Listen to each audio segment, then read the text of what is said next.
Hello everyone, and welcome back to D&D with WhatTeamComp. I am your host, the Uncommon Guru, and we are back with Cormundum Chaos! And all that jazz. Look, I'm in a mood today. I'm in a good mood. Not a bad mood. Definitely a good mood. No one blames me. I do. No. Not that. That being said, we I blame are you back. for being cute. What? No. Stop that. Nothing. That being said, we're currently down our good friend Zark Wartz, who plays Aurelius, the human paladin. He is he's hopefully going to be here soon. He's running on Australia time, and so he's just gonna probably be just a bit. We are also joined, however, by Mary, who is playing Genevieve, aka Fidget, the human fighter. Hello. Paris, who is playing Serenity, the Azamar barbarian. And God damn it. And we're joined by Kendall, who is playing Artemis, the half-elf artificer wizard. It is my duty in life to confuse you. Hello. Yes. And we'll be picking back up where we last left off, which was in the city of Wavebreak, where a trial of endurance, a 3-day stint of trying to prevent oneself from being caught and brought in to Iceberg, a leading member of the collective, as Fidget is escorted around the city by the group, first by having them all split up and having duplicates of her to distract, disorient, and spread out the collective members to prevent them from knowing which one was the real her until they met up in a safe house. Or safe-ish house, as one of the members of the group, Jinx, was actually an old enemy in disguise, Tedric. Along the way, Artemis also met up with an old enemy, who was more or less distracted by one of the other members of the collective who arrived to assist Silvertongue.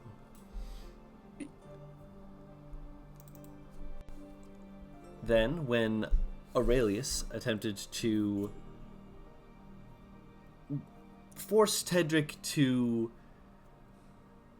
give out his information, a figure from the shadows of the warehouse they had stationed themselves in shot him multiple times and brought him down, with needing a little extra oomph from one of the players to ensure that he was unconscious, as someone was able to slip in an assassin of some sort. But when you all made your way down, with a clever bit from Aurelius to send Tedric with you so that he couldn't get away fast enough to not be caught, bound, and effectively he's been thrown into a quiet room to be alone for the moment. You're all underneath the city, in tunnels that look to have been worn over time, stretching out for what have to be miles. There's an age to these places, but a feeling that they've been swept up, cleaned up to make passably livable. Bits where there's patches of boards put against walls, or new cement has been laid across certain areas to cover up what almost certainly would have been holes in different areas. Although not much wear and tear looks to be on these structures. Most of it still looks to be the old intact bits, markings across various walls. There is a one that you actually do note in one of the rooms as you're walking by it, which looks to be a diamond with a heart symbol in it. Okay. Like the actual heart, not the actual heart.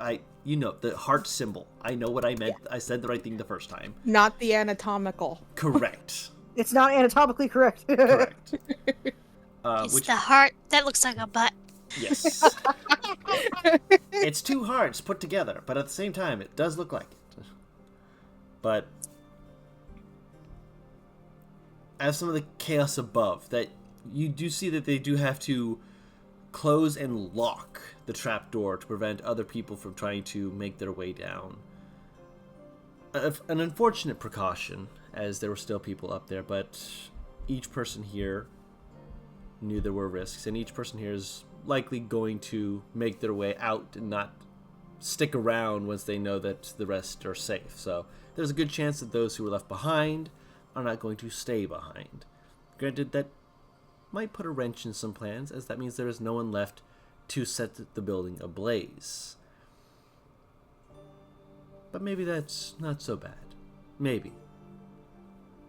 But time will tell. As you make sure that Aurelius is bandaged and effectively tended to, you are actually directed to the room that has the heart symbol on it, to let him recuperate on some effectively gurneys that are in there, to let him have some time to rest and to regain his strength. So, with the sound of various people moving around in different areas, is there anything anyone would like to do? I would like to clarify that Artemis has taken her other shoe off Mm-hmm. and is now walking around barefoot. Okay, yep. Fidget is still invisible. Gotcha. You do Good. note, I imagine Artemis does it partly as a sensory thing. It's also because she took off her other shoe the other day to take Right. off her sock to shove it in some guy's mouth. Ah, yes. So it's kind of difficult to walk around with one shoe on. True, true. Also sensory. Yes. He deserved it. He did deserve it. There's an interesting smoothness to the floor. You've felt not uncomfortable, just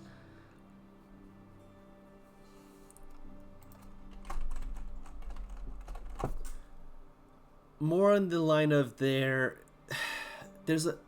an offbeat familiarity, but like a distant one, years ago. How many years ago? Your youth years ago. Oofda. Mm-hmm.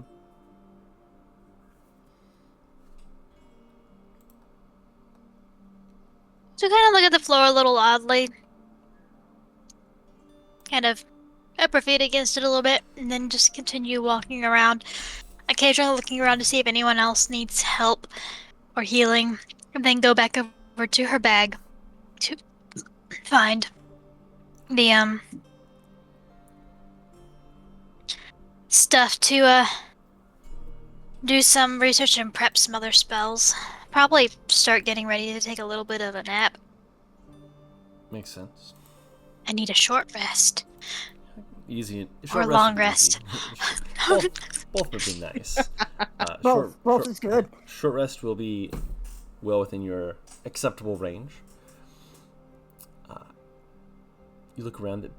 There's a few people who have like scrapes and bruises and whatnot. Most of it looks to be something that is generally managed by basic healing and such. There is something else that you do note, which is that there seems to be a remarkable supply of basic healing potions. To the point that you see a few people who are just like they're having more difficult injuries, and they just kind of hand out some of these health potions. And you see it in a few different places. How long is that shelf life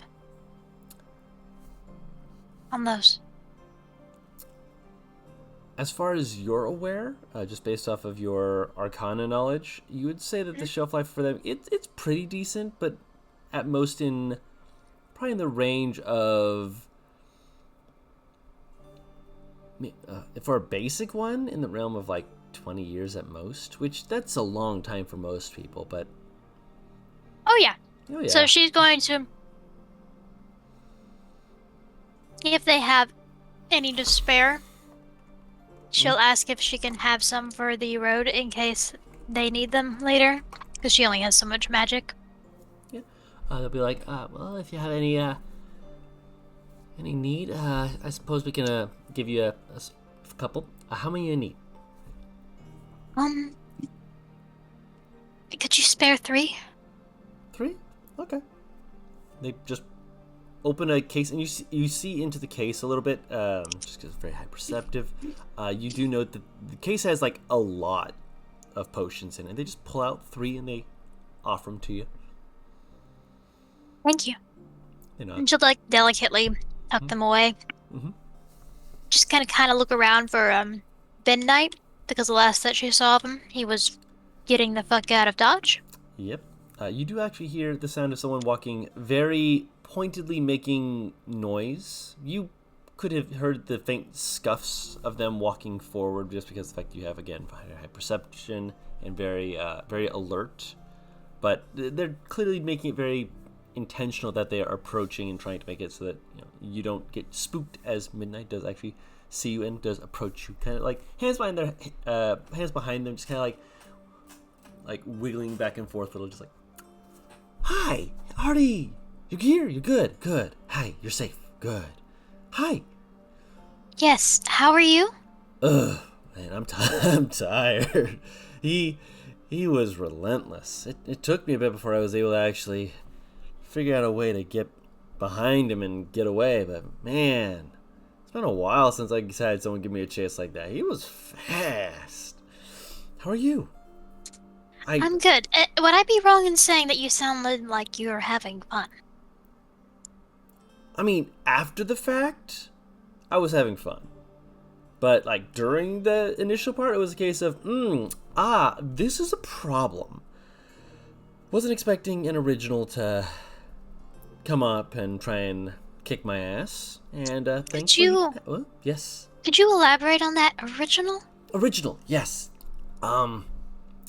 So... When I say original, I don't mean, like, the first of. I mean more that when certain members make a name that just kind of sticks, it tends to stick around in the collective, you know? Like the name Collective, it was not initially called that, it was just a group of people doing stuff. But eventually, with people collecting more and more, they started to go, "Hey, we're kind of a collective of people. We're bringing in a bunch of friends and weirdos and such." And eventually, they started going, we are a collective. And when it came to changing names and whatnot from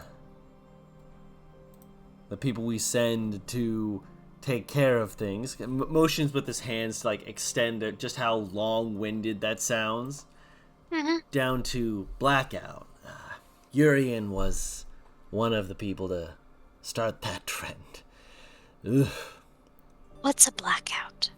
Blackouts erase a person's presence. So more than death. They remove the impression you made on the world as best they can, either by actually removing it or by destroying everything you ever touched, so that if anyone looked for you, it'd be not impossible, just really hard to find you. I see. That sounds like the truest form of murder. Oh yeah, no, murder of identity is an absolute horrific thing. Don't get me wrong, it's like, it's business sometimes, but like, ugh. It's like your soul's getting put to the iron and getting smashed. She kind of tilts her head to the side and looking him over. Do they ever do that without murdering someone and then pull them into the collective so that they don't have any evidence of their former identity? If they want that, we don't just pull someone in and destroy who they were before without them being like, "Hey, I need to disappear." Why, are you looking to get hired? No. Aw, shame. I don't think I'd be very good in whatever this is. I think you'd be excellent. I think the problem would be trying to erase your history. You've got a lot of history. Granted, we could just make it so that you quote-unquote die here and then people will stop looking for you, but there might be people who see you and then they're like, "Hey, aren't you?" And you have to go, "No, I'm not." It's a thing. She narrows her eyes a little bit. How much do you know about me? You're from Denziel. You're from a little place. Crazy talks about how he set fire to it. It's a great story. I love hearing about pyromania. Pyromania is fantastic. Great way to destroy things. You purportedly were dead. You had a group of friends who also died, and rumors of your death were very clearly exaggerated, as you are currently standing before me as a ghost. Yes, clearly a ghost. Very nice ghost. I certainly try to be. You're succeeding. She kind of gives him a mildly confused look. He kind of just like rubs his chin for a moment. She's like, you kind of taps behind the ear. Were you actually worried about me? Sounded like you were. Yes. You were there to keep me safe, and then you weren't able to be safe yourself. Of course I was worried.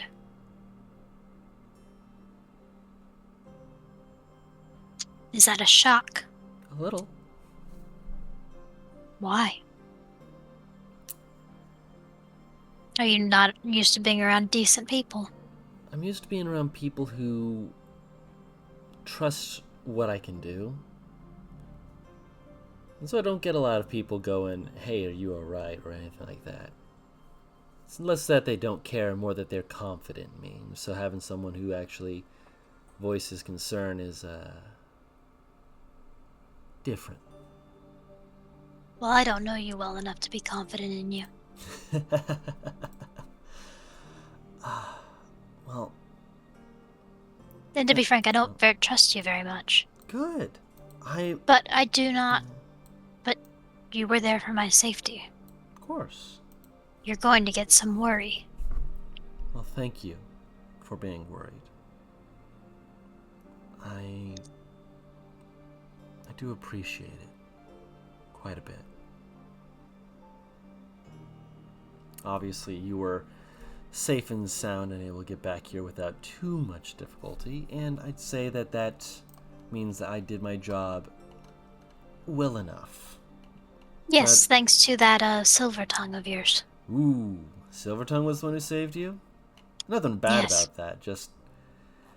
if he tries to hold it over your head, don't let him. He's doing his job, and he will be the most pretentious nose in the air prick about it. Don't worry, I won't be. But he might be, and he's... I've met worse. You know, I'll take your word Pricks. for that. Yeah, no, yeah. I wasn't going to doubt you on that. Just Hi, elves. Ooh. Fair enough. Yeah. Yeah. She'll kind of grimace, Yeah, but you just but have she'll still to... kind of Go ahead.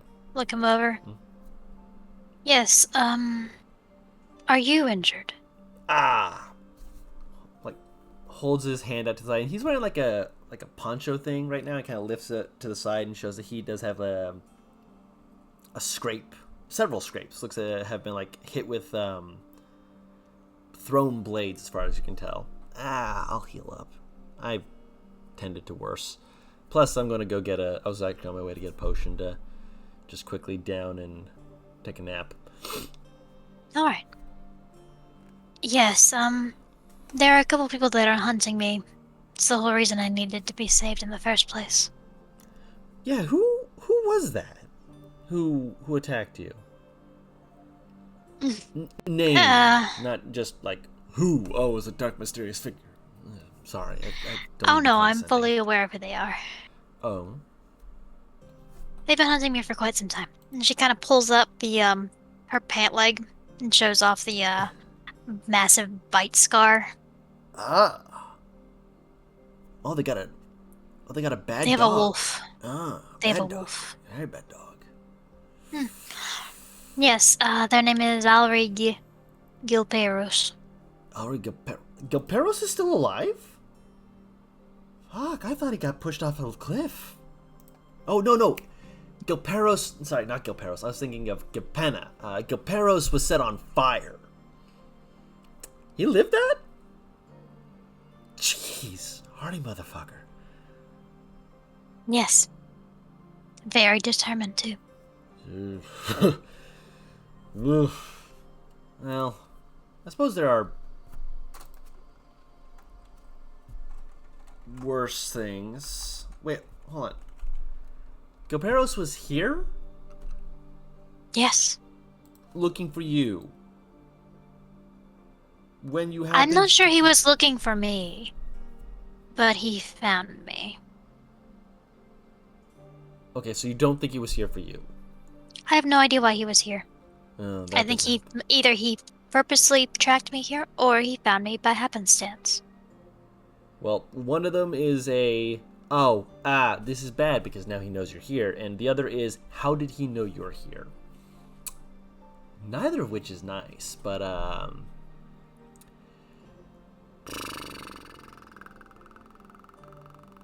Yes, I'm not sure.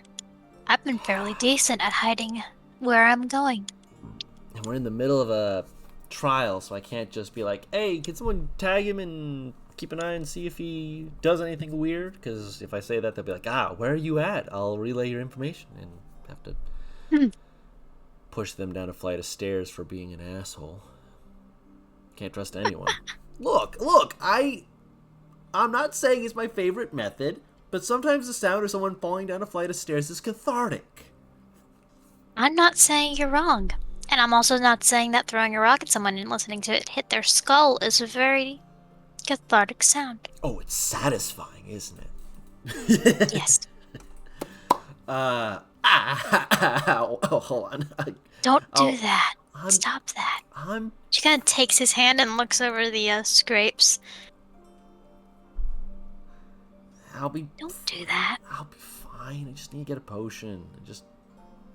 I wanted to thank you. For what? For being concerned. I know that you don't have any reason to think that that's important.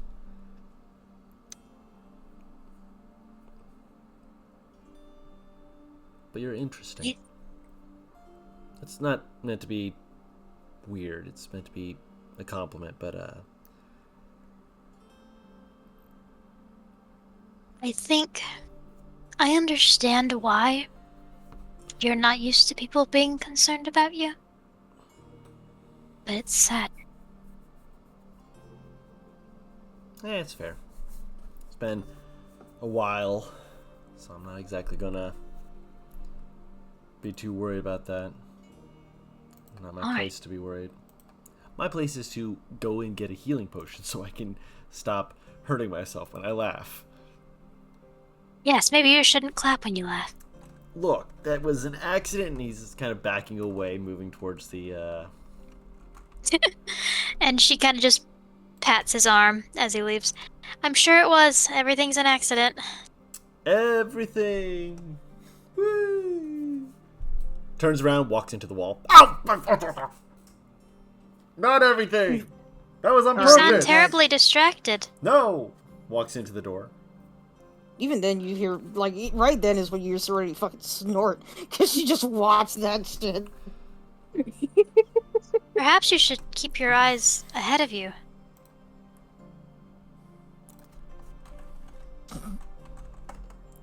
Or do you need assistance getting that potion?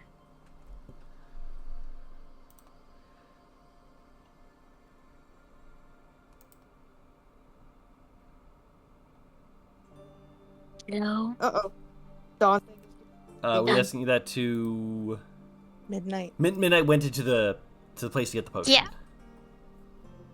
He has walked in and gotten he's Yes. getting the potion right now and getting someone to, like, so they're not fussing over him, but they're like berating him for getting like injured and not bringing it up immediately. He's just like trying to be blasé, like, just give me the potion. They're like patting him down with alcohol. He's like, ow, no, I need the potion. Just give me the potion, damn it. It's the rubbing alcohol treatment. Yeah, Artemis will just go back over to her bag and start preparing other spells and like getting ready to take a little bit of a rest. Of course.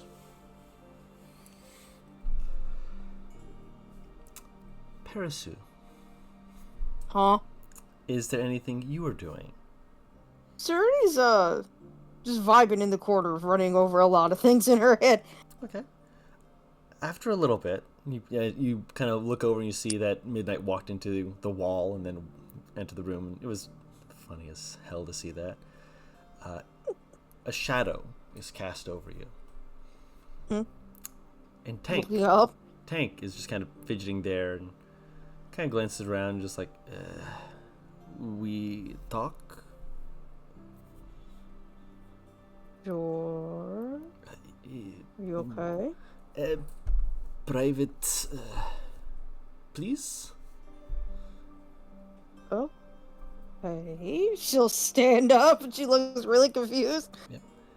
He kind of just he walks over to a room and just kind of knocks on it. When someone like opens it, they start saying something. He says something in Elvish to them, and they kind of like squint and look at you and look at him and just kind of like they say something in Elvish, and Tank like holds up his hand and just gives like this, I would not excuse you.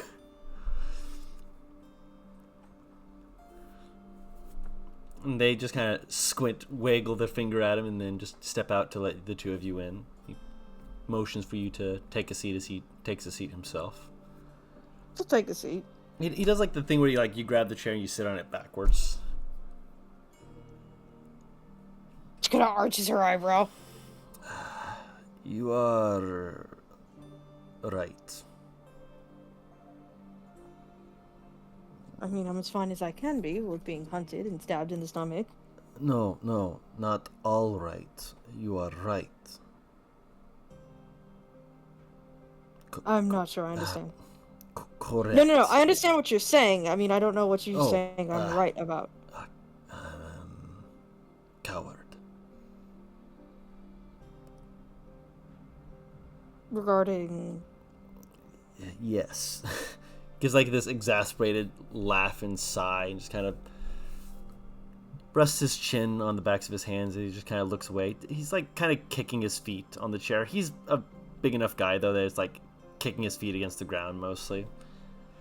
I was saying that as a joke. I'm so sorry. I didn't mean for you to take that seriously.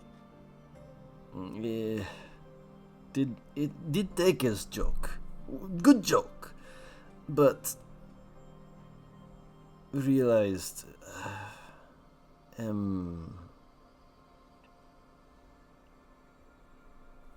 when focused I feel no fear, but can't speak everything I want to say.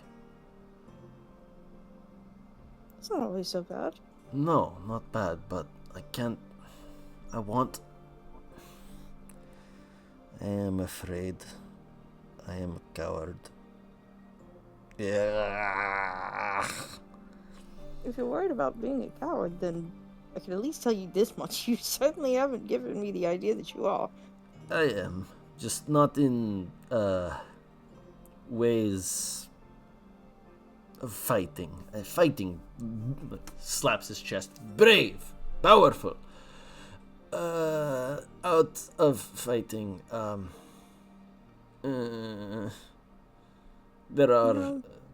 There is thing, and I am coward. If you're regarding emotional, it's alright to have issues getting out said emotions. It's tough. It's been years. I should be over, but not. Are you regarding your brother? Kind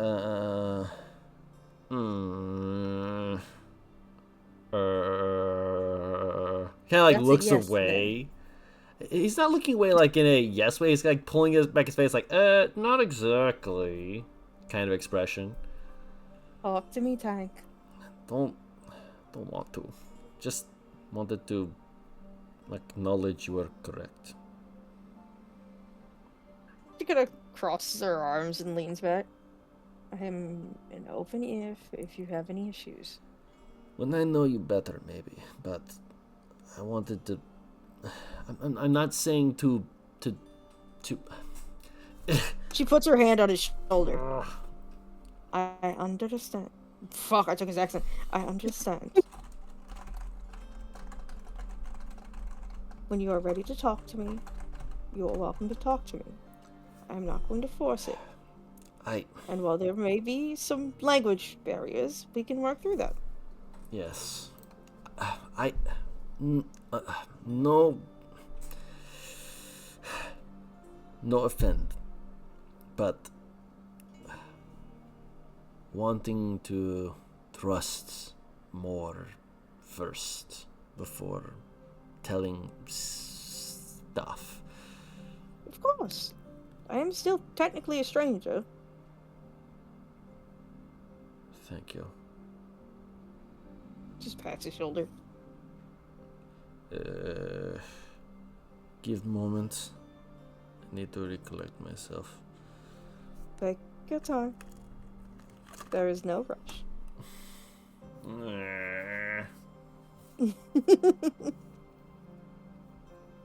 He is an unhappy boy. I like roll insight to see if maybe I can tell what might be bothering him. You can try. First roll of the night. I fucking forgot to open my God serious damn fucking shit itself. Alright. 15's not bad. Don't know why I rolled with an advantage. It might have been set on from when you were attacking things. Oh yeah. He's in deep contemplation, and unfortunately he's not giving you any context clues to figure out why, but he's upset with himself over, well, some form of cowardice, as he said. He laid it on pretty quick, and he was pretty genuine, as far as you can tell.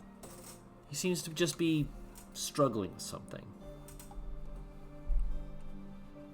Oh, obviously she's gonna give him time. Of course. Hey, how about this? I need to take my mind off something. You need to take your mind off something. Why don't we see if we can beat the crap out of each other?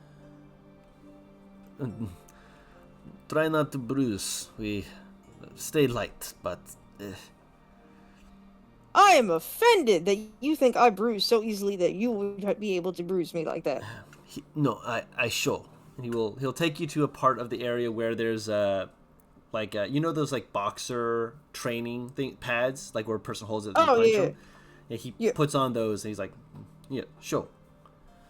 Oh. You've not seen anything quite like this. This is a lot more like moving around and such. You've seen something similar with like kind of like the monastic turning dummy things. Which right. There is a few of those in the corner as well, but not like the pads. That's interesting. It's new. It's not something you're used to. Sure. But you can be decompressing with Tank, having a bit of all that wound up energy, finally getting a chance to decompress and just be let go for a little bit. Sure. If you want, of course. You might just get more wound up if you want.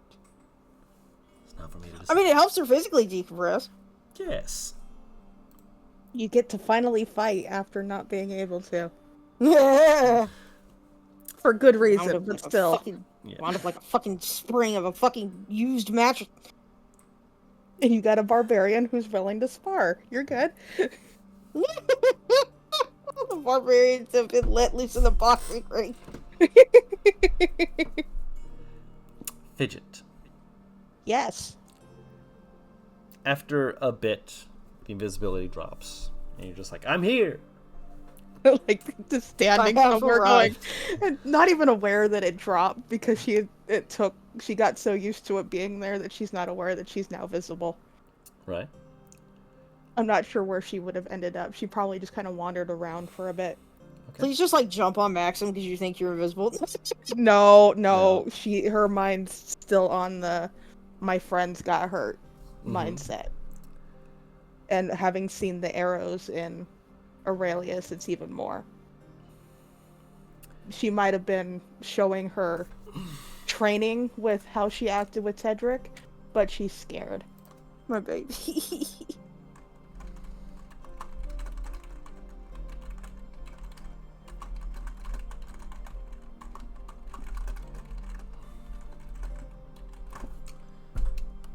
after a few minutes, you turn a corner, you see there's a few people who are moving around doing stuff, and one of the people kind of, it looks like they're like looking around themselves, and as they kind of look over, they kind of double take as you see the red, very vibrant hair of Razor.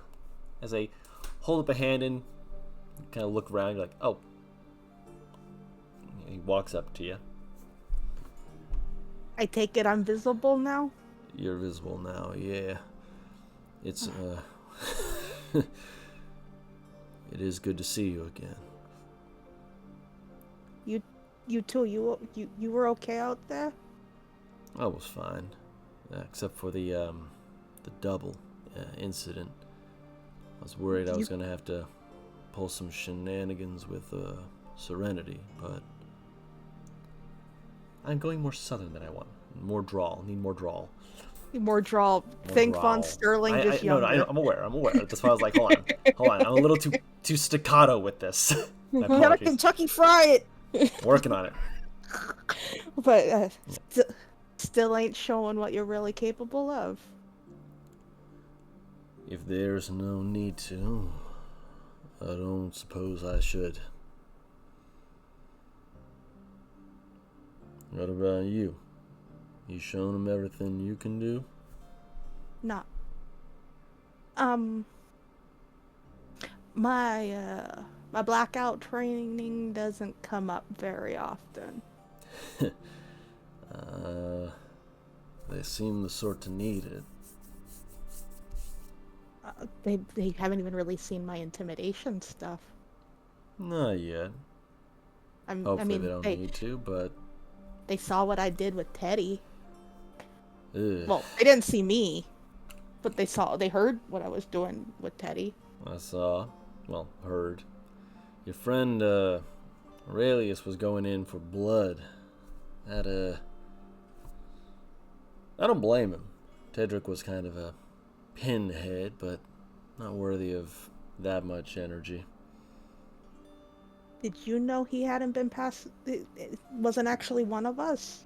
He kind of like rocks on his heels for a second, glances down the hallway, looks back to you, and kind of just holds up a finger to his lips. Enough said. Sorry. No, we're gonna out him for that later, but if we're gonna do that, we want to make it a big show. Make it the grand spectacle he wants.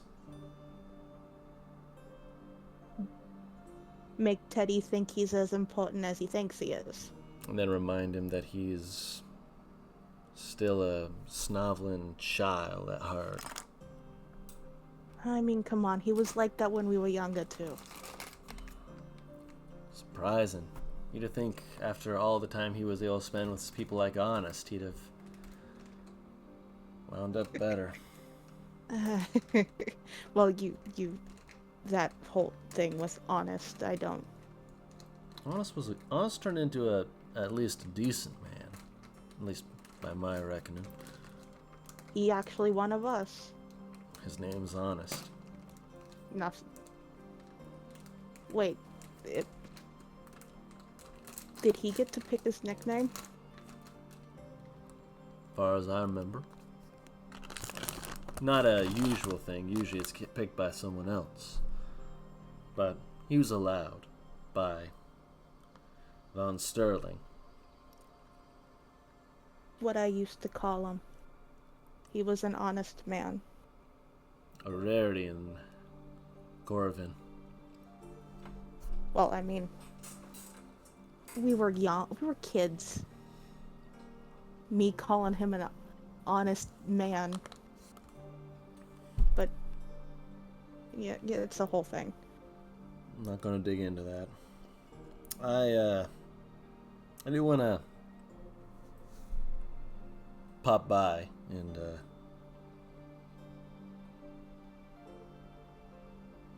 kind of fiddles with his hands for a moment.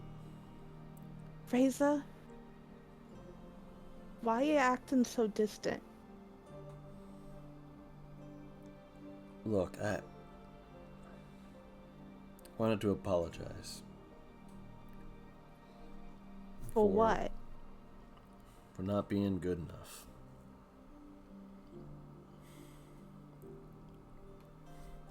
I know I'm not What do you... honest like honest. I'm me. I know, but... Good enough. You running was perhaps one of the best things that our team needed to keep us out of crosshairs we didn't know were on our backs until later.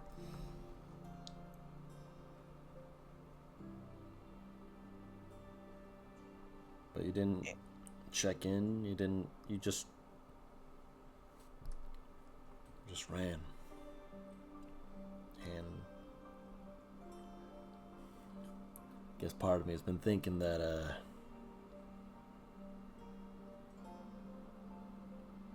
you thought we were in on it. Shoulders will drop, and yeah, there's people walking around them and everything, but for Razor, this is the youngest she's probably looked to him in a long time. Wow, yeah. And just a very saddened look on her face, her eyes kind of doughish and large, and just kind of, Julius, I'm sorry. He just shrugs. I'm just glad we were able to find you eventually and make sure you're safe. New nickname's a little bit better, honestly. Babyface never felt like it stuck. Gives a little punch to your shoulder. Yeah, well, you're the one that started calling me Jenny to begin with. That's So yeah, I've had nicknames from you and your family for years. You've been deserving of better than what D'Artez was leaving you with. I don't know why he gave you so much flack, but I suppose the raccoon that crawled up his ass and no one else's. I'm the daughter of his used-to-be best friend. Oh yeah. How is that old fart? My dad? Yeah. Last I heard he was still out farming. I heard he got passed a note. Hold on. What? From D'Artez.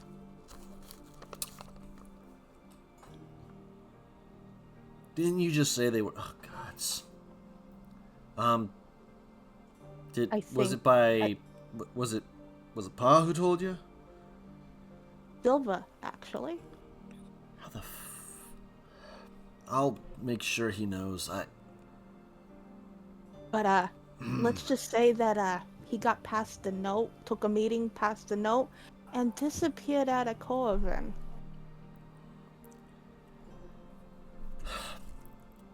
What in the sheep herded to slaughter? Look, I'll look into it. You think he's working for... Well, you said he was passing notes, so yeah, you probably are. That stupid question. I'm sorry. But you remember him? He was he's injured, and I mean he's an old cranky fart, but he's injured. I don't think he can really do much. He gives you this momentary look, and quirks a brow after a moment. What? So's Pa.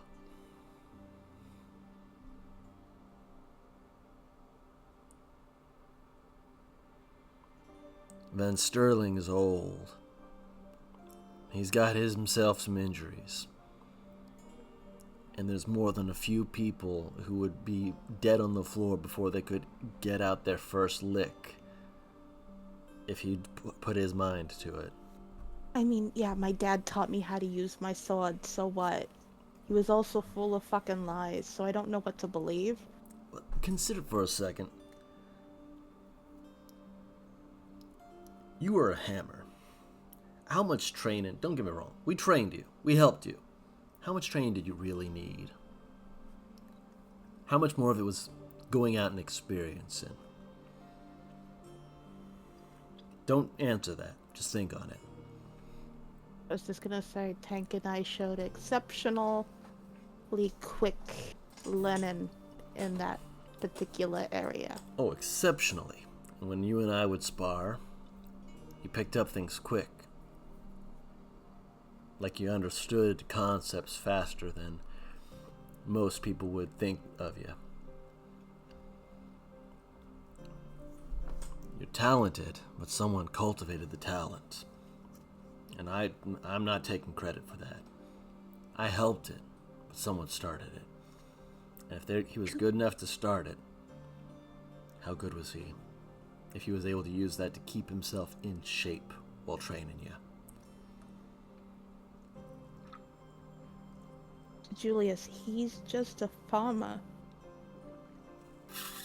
He's been just a farmer. He was something before that. Yeah, so was D'Artez. And D'Artez is one of the most dangerous people I know. And so was his wife. And so is... on that note, I think we're going to change the subject. I don't need to be reminded. Oh, you didn't know? No, I know. I've met her 2 or 3 times, and each time I've been glad that I'm meant to be stoic. Scary ass bitch.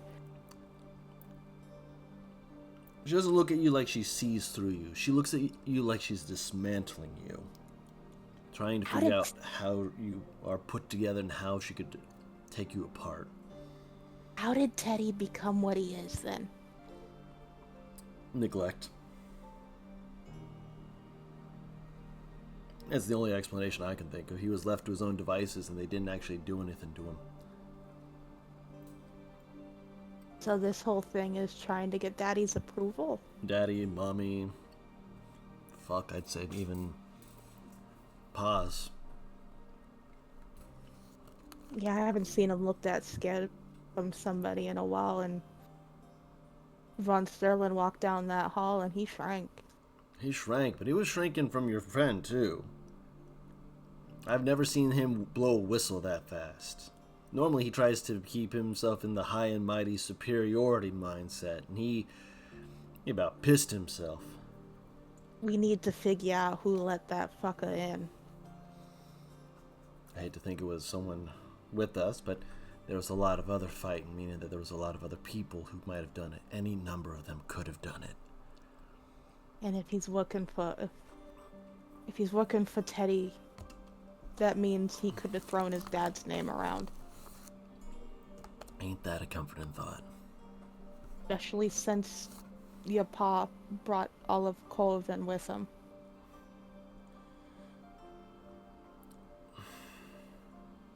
Don't know who to trust. I don't know. That's alright. I'll let you go fill Von Sterling in. Yeah. And also make sure he knows that Silva's withholding information. I doubt it's him withholding it, more just him not processing its importance. He's been struggling with that recently. He's gotten worse. What made him go worse? I don't know. Was it after I left? It was after you left, but you've been gone 2 years. He got worse more recently, like in the last 6 months. I think he was able to help get something, and he's added something new. You know him, he's a collector. That's why he says I'm still his. Oh, he's still saying that? Oh, jeez. I told him I'm with somebody else. I'm not his anymore, and he said I can go ahead and think that. I was about to say congratulations. I'll talk to Pa. Just try not to bump into him. But between you and I, I'm dating the robe.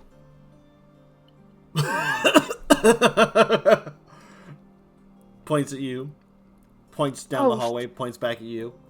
Oh, don't even be like that, okay? I'm allowed. Jeez. He knew about Genevieve when we met. And he still wants to be with me. He might not know everything, but I mean, if he's willing to put up with you as you are now. Julius. What? I'm right. He's the bonk the collective's been talking about. Oh, good. That's also what we need to hear. I won't spread the word. He's a nuisance. Got it. Yeah, but so am I, so birds of a feather. Different kind of nuisance. You know what I mean. Look, I'm gonna go talk to Papa. Oh, go, and she pushes him.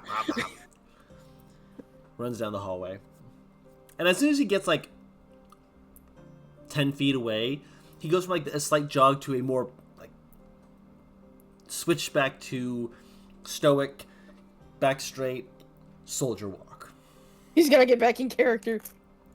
He does it fast, whoom. Question. Yes. From where I am, do I oversee them talking? Not to Yes. eavesdrop, I'm just curious. Just down the hallway. You see him. The minute she sees him, she smiles and just gives the thumbs up. He doesn't see it, but as you give the thumbs up, Tank swings and just right past your face, here, hey, focus. I had to spend 20 minutes hyping him up that Fidget didn't despise him. I am allowed. Yeah. And you see Fidget just kind of looking around before kind of laying eyes on Serenity and Tank and making her way over that way. All right, and Zark, you are here, my man. How you doing? Never let your guard down, punch. Zark? Zark. I left. I sat down. I closed my eyes, and I'm like, okay, it's 9 o'clock. I'll be fine. I can get in a 30-minute lap. An hour and a half later. This is why we set alarms, my guy. I'm so sorry. You're good, man. You were unconscious, and we could move to you at the end of it, and so it was easy to work around. Comp, I'm gonna leave you in charge of music. I will be right back. No worries. By the way, did you see the message I asked you? Me? Not you. Oh, Zark. Wait, hold on. Yeah. But He's yeah, gonna come back to reality. Back to reality. Hope the ghost gravity. Watch your profanity. Guardians of the Galaxy. God damn it.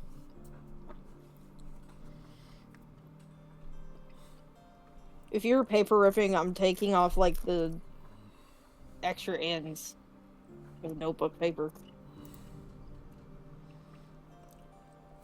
Wonderful. Zark, are you ready? As ready as I'm ever gonna be. All right.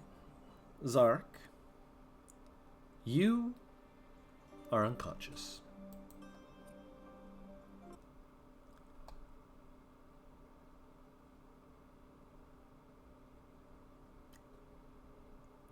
And you dream.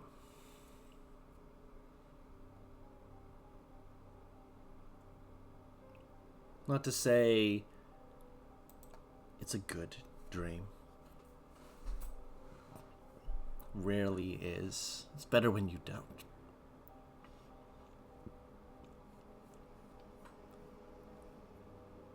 You wish you could hear the squelching of what you're walking through underfoot. It would break the tense silence. Make the place feel more real.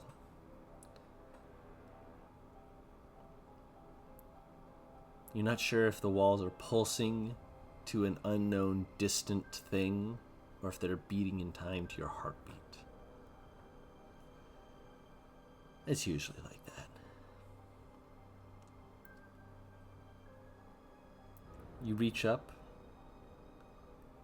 and you draw your sword.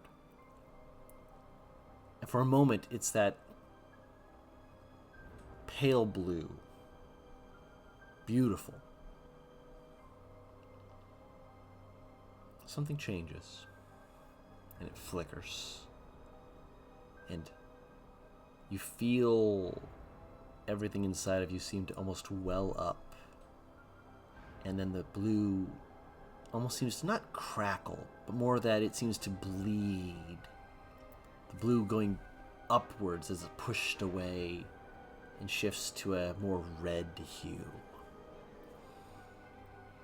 And you are left bathed in a red glow, just staring at the blade.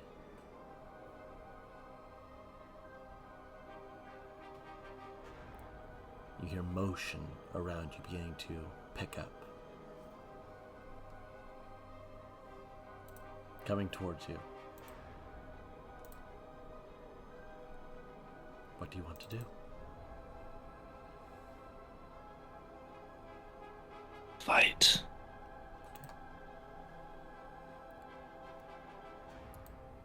You step forward. Fight. Yep. Sorry, I didn't know if my mic picked that up. You're fine. Yep. You step forward. You swing your blade. Strikes true. And clean cut. See another person, thing. You don't know what it is anymore. All you know is that you need to fight. Take another step. Swing. Another one falls behind you. Step, swing, step, swing, step, swing, step, swing. Feels like cutting through paper. It's easy.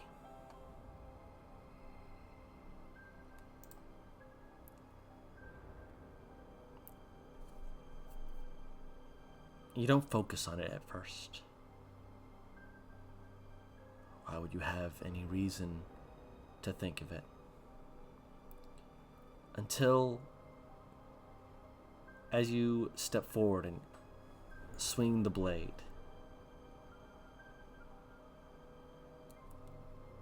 this will not add your charisma to it, just so you're aware, but I'd like you to make a wisdom saving throw.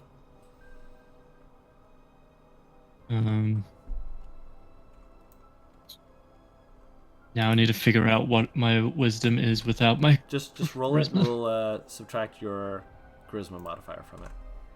Okay. So take 4 from that, but you know. Yeah, no, natural 20 is a natural 20. Do you want to keep swinging?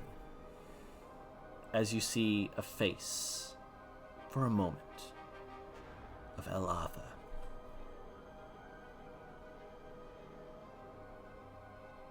Stops the blade just before her throat.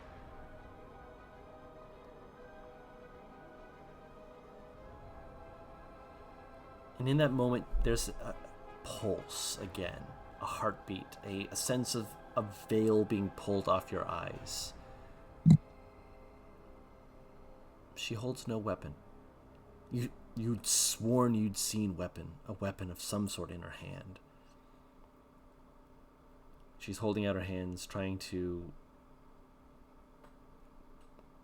calm you.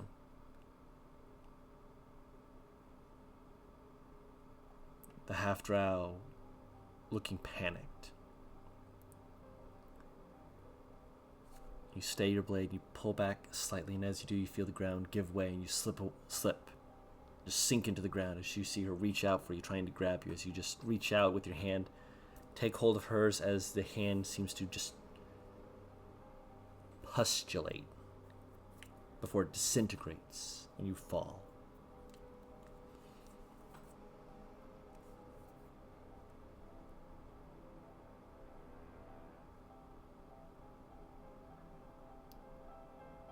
And then you're walking again.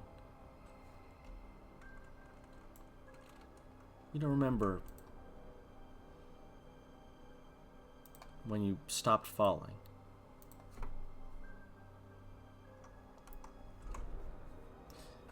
You see a man looking your way. You draw your blade, preparing yourself. appears to be a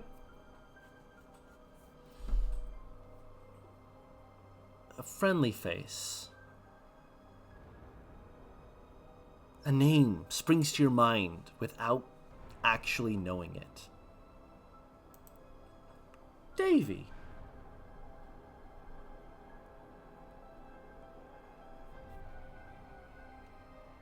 What do you do?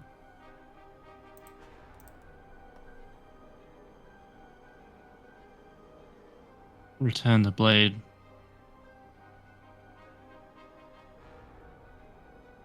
I need to survive. You return the blade, or you hold it? As in, he returns the blade to his back. Okay.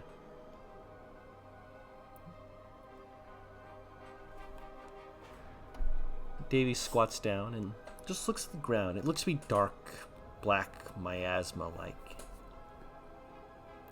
He takes his mop, the tentacled staff, and puts it into the water slowly, and ripples wash out and spread across the ground. You feel like they pull away, pooling upwards as though being cleaned away. But when it does so, you see bodies. And you can see them for what you saw them for first. They were demons, fiends, creatures to be struck down. You were right, you were just in doing this. And then the veil, from pushing through, from succeeding, from yanking it away to see the truth.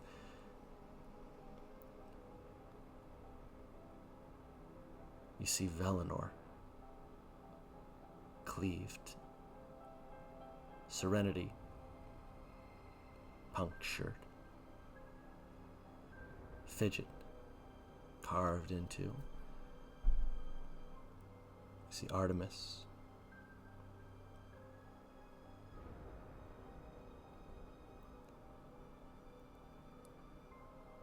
and as you look at Artemis, you see her body sink into the darkness, and you almost want to reach out and try and grab at her, but as you do, you hear a sound from behind you.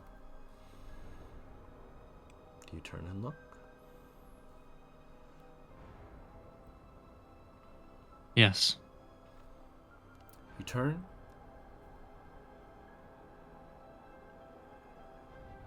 There's a silver hair to them. Not a pure white, but silver, rugged, now matted with bits of, well, that can only be blood. As you see a very special person.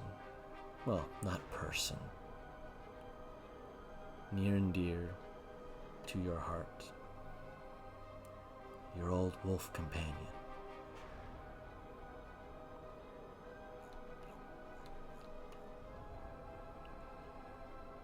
Looking up at you.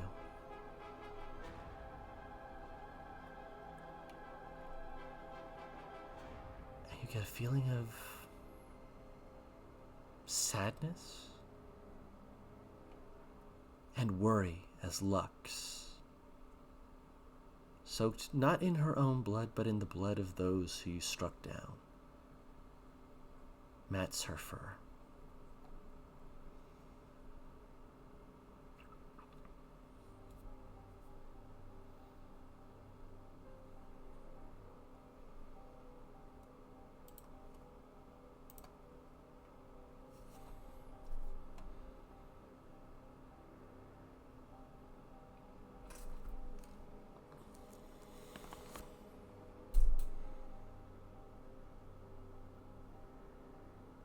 What do you do? At this point, he's probably going to fall to his knees in front of Lux and just reach out to her to She doesn't shy help away. her. Yeah. I guess I don't know what to do. She doesn't shy away. She leans in, nuzzles into your hand, and she lets you struggle. She lets you try. Her eyes are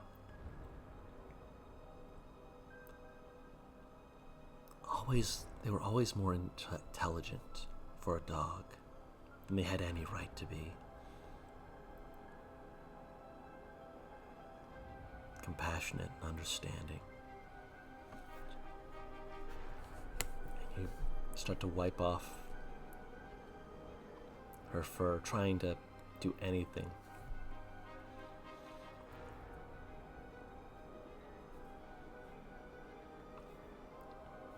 You feel her lick at your face. Put her head underneath your chin. And there's a soft growl that comes from her. That's something off to the side.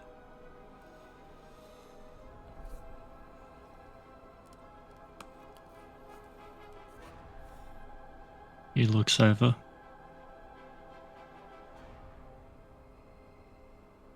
A man in dark armor, standing in front of a blazing fire.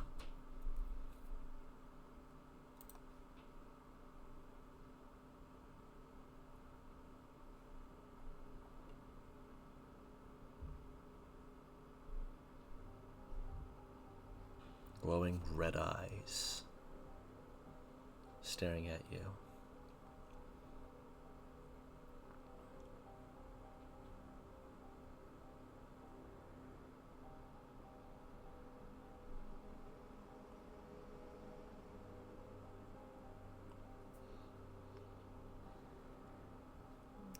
Raises a hand.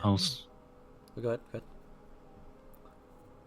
He'll bring himself to his feet, but he won't draw his weapon or anything unless he gives reason for him to.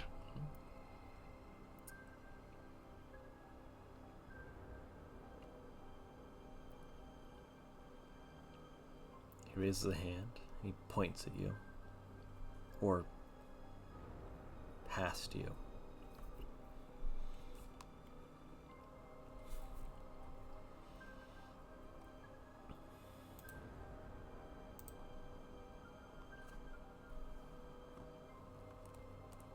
I guess I look over my shoulder.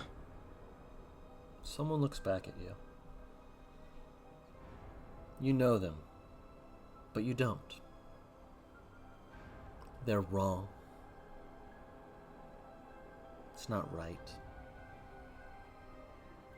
Smile too wicked, those eyes.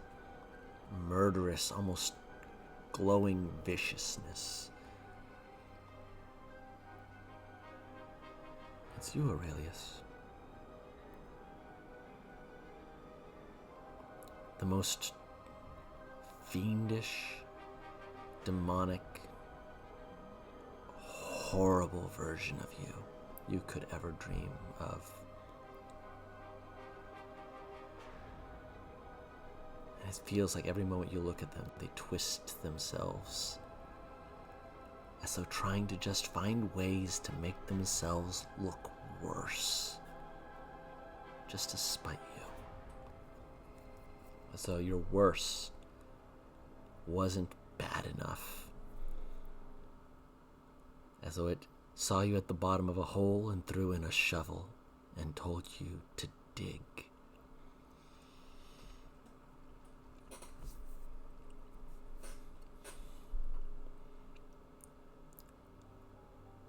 And then there's a booming sound.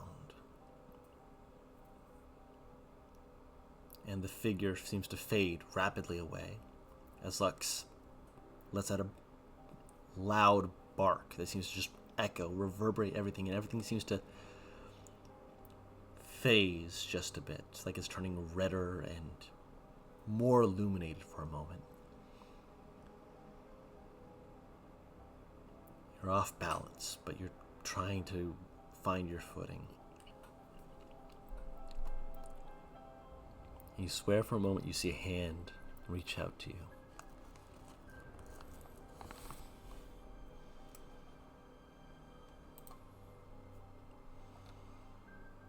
I'll take it.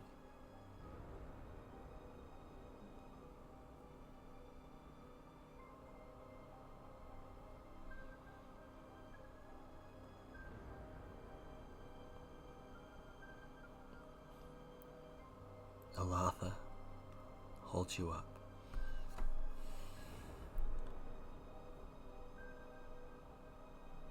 There's a soft somberness to her voice.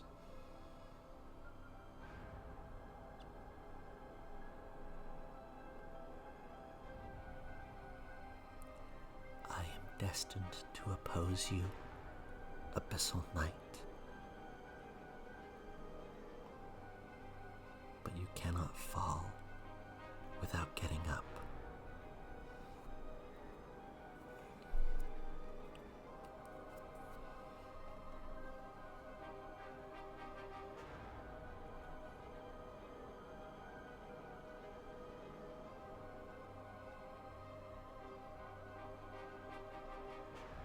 Then she takes a hand against your chest, pushes you. Do you wish to wake up? I was about to say, I assumed this would be the point where he suddenly just snapped back to reality. Yep. Oh, there goes gravity. Watch your profanity. Guardians of the Galaxy. You wake up in a room. You feel something cold pressed against your forehead. You hear a faint muttering and then, looks like the friend's awake. An older woman, looks to be Triton, leans over you. You've been asleep for a few hours now. Feeling any better?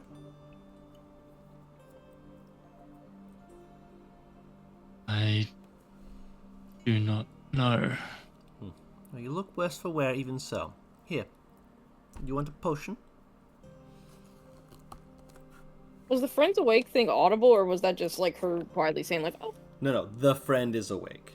Not your friend. Oh, okay.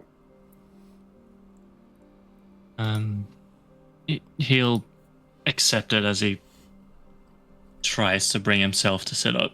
Okay. You can spend hit dice to regain health as needed. If you... I see with the hand of God, you must have a migraine. It's painful for sure. If you do drink the potion, roll 4d4 plus 8.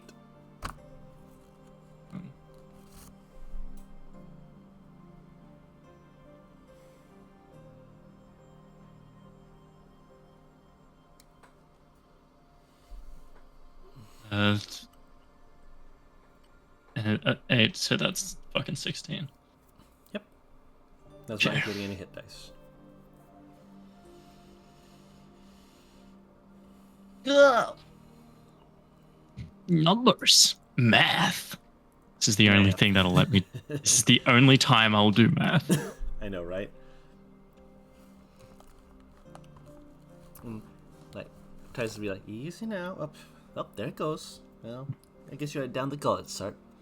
Can you go let his companions know he is awake? Do you want your arm back? You want your arm back? He looks over and only now realizes that the arm is gone. A precaution. Some people, when they have terrors like you are having, tend to flail about. One less arm means if you woke up and tried to reach with it, we'd have a 50-50 shot of not having me get throttled by someone I'm trying to help. Not an unexpected occurrence, just an unpleasant one. He kind of narrows his eyes and then thinks back to one of the first years he was on the road by himself. Yeah, Yeah, that adds up. Yep. Okay. Yeah, I'm pleased. They will like take your other arm and help pull it over and lock it into place so that you can feel it. It's still that kind of pop tingling sensation. You still have your leg. They didn't take that off. Your sword's in the cabinet over there. It's not locked or anything. I'm not going to cause you any issues there. No worries. Timeout corner for the weaponry. He's just gonna generally just re-equip himself with everything he has.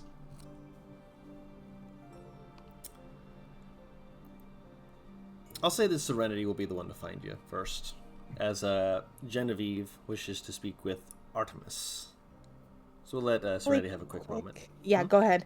It's like mine's real quick too. Oh, yeah. So I was gonna say, like, go ahead with Genevieve and yeah. Artie. Okay, we'll hop over them just real quick and they'll come back to you as you're re-equipping. So you find Artemis. It takes a little bit to find him. Artie. She comes running around the corner, like skidding, like almost like, what is it, Breakfast Club style around the corner. Drift! The drift! Deja vu. Yeah, I remembered I forgot to do something, and I need your help. All right. I need to talk to Gadai. She'll pull out the sending stone from her bag and hold it out. You only want her for her phone. No, do you want company, or do you need to rest? I promise I'll be quiet if I stay. You can stay. You said you needed to talk to Gadai. Yeah, but you're part of it too, and if you had anything you wanted to say, I wanted to be here, because I'm sure you have some things you want to say too. She looks a little disoriented. Like, you talk to him all the time. Yeah, I do. If I talk to him now, he will get very worried, and I don't have answers right now. Well, I told him I would tell him when we got to Waybreak, and I didn't, and, Oh, I told him. I've been talking to him every day.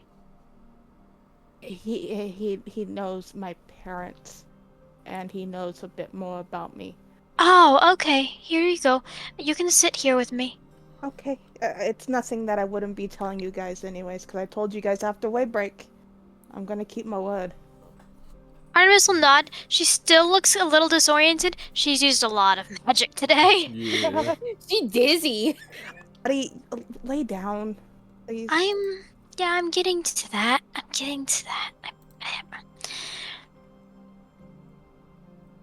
She'll take a seat next to the gurney area that Artemis is laying into, going, Gadai, it's Jenny.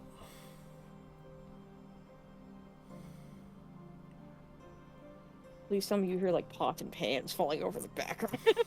He's a weasel. Exactly, that's why shit's falling. After a moment, you hear, hello. I've come across a great discovery. Oh, no, wait, no. You said Jenny, not Artie. Right, sorry. Great discovery. Even so, she's next to me, and I can pass her the stone afterwards. We're good. Well, you might not need to if I'm, so it's just you two, is it just you two? It's just me and Artie. Hi, Gadai. Hi, it's good to hear from you again. Can you go find Serenity? Okay, that involves standing. Got it. Nope. Are you unable to stand? No. Fidget will I put can a hand. stand. I can walk. Fidget will, if need to, use her strength to keep Artie in the bed and hand her the stone, going, I'll go get him. I just used a lot of magic today. It's fine. You're going through fatigue. Understandable. I presume you're doing it for various studious activities. I understand entirely. You don't want to know the actual reason because you will get upset. Would you prefer Artie to go find Serenity and... It would be simply faster, I would imagine. You all tend to group up together after some point. Artemis will kind of waddle closer to the door, poke her head out, and shout, Serenity! Little ears perk up. Her voice also travels better than mine. So it does. Artie said she told you that we're in Waybreak? Yes. I was put on trial. Oh. I chose Trial of Endurance, which means I'm being headhunted for the next 3 days.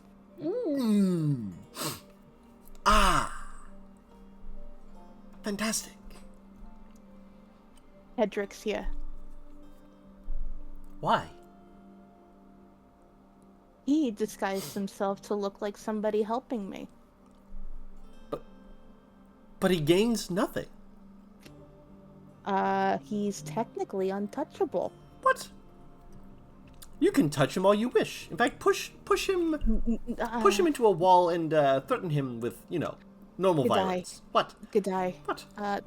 One of the rules for this whole thing, we're not allowed to hurt civilians. Oh. Unless they take arms against us. Is he armed with a weapon? No, but he knows we can't touch him because he ain't collective. Well, then make him a collective. I don't know. The boss's grandson's kind of working on that. Oh, cool. I was just throwing that out there as a stupid shoo-in. Oh. No. Interesting. If he's collective, if we could, Aurelius can actually cut his hand off. I wouldn't say he's deserving of that. I mean, maybe. Okay, but... so we to make it hot.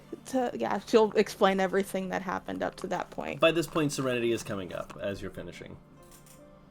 Probably with Aurelius walking very slowly behind, because you can walk. You're just lethargically exhausted.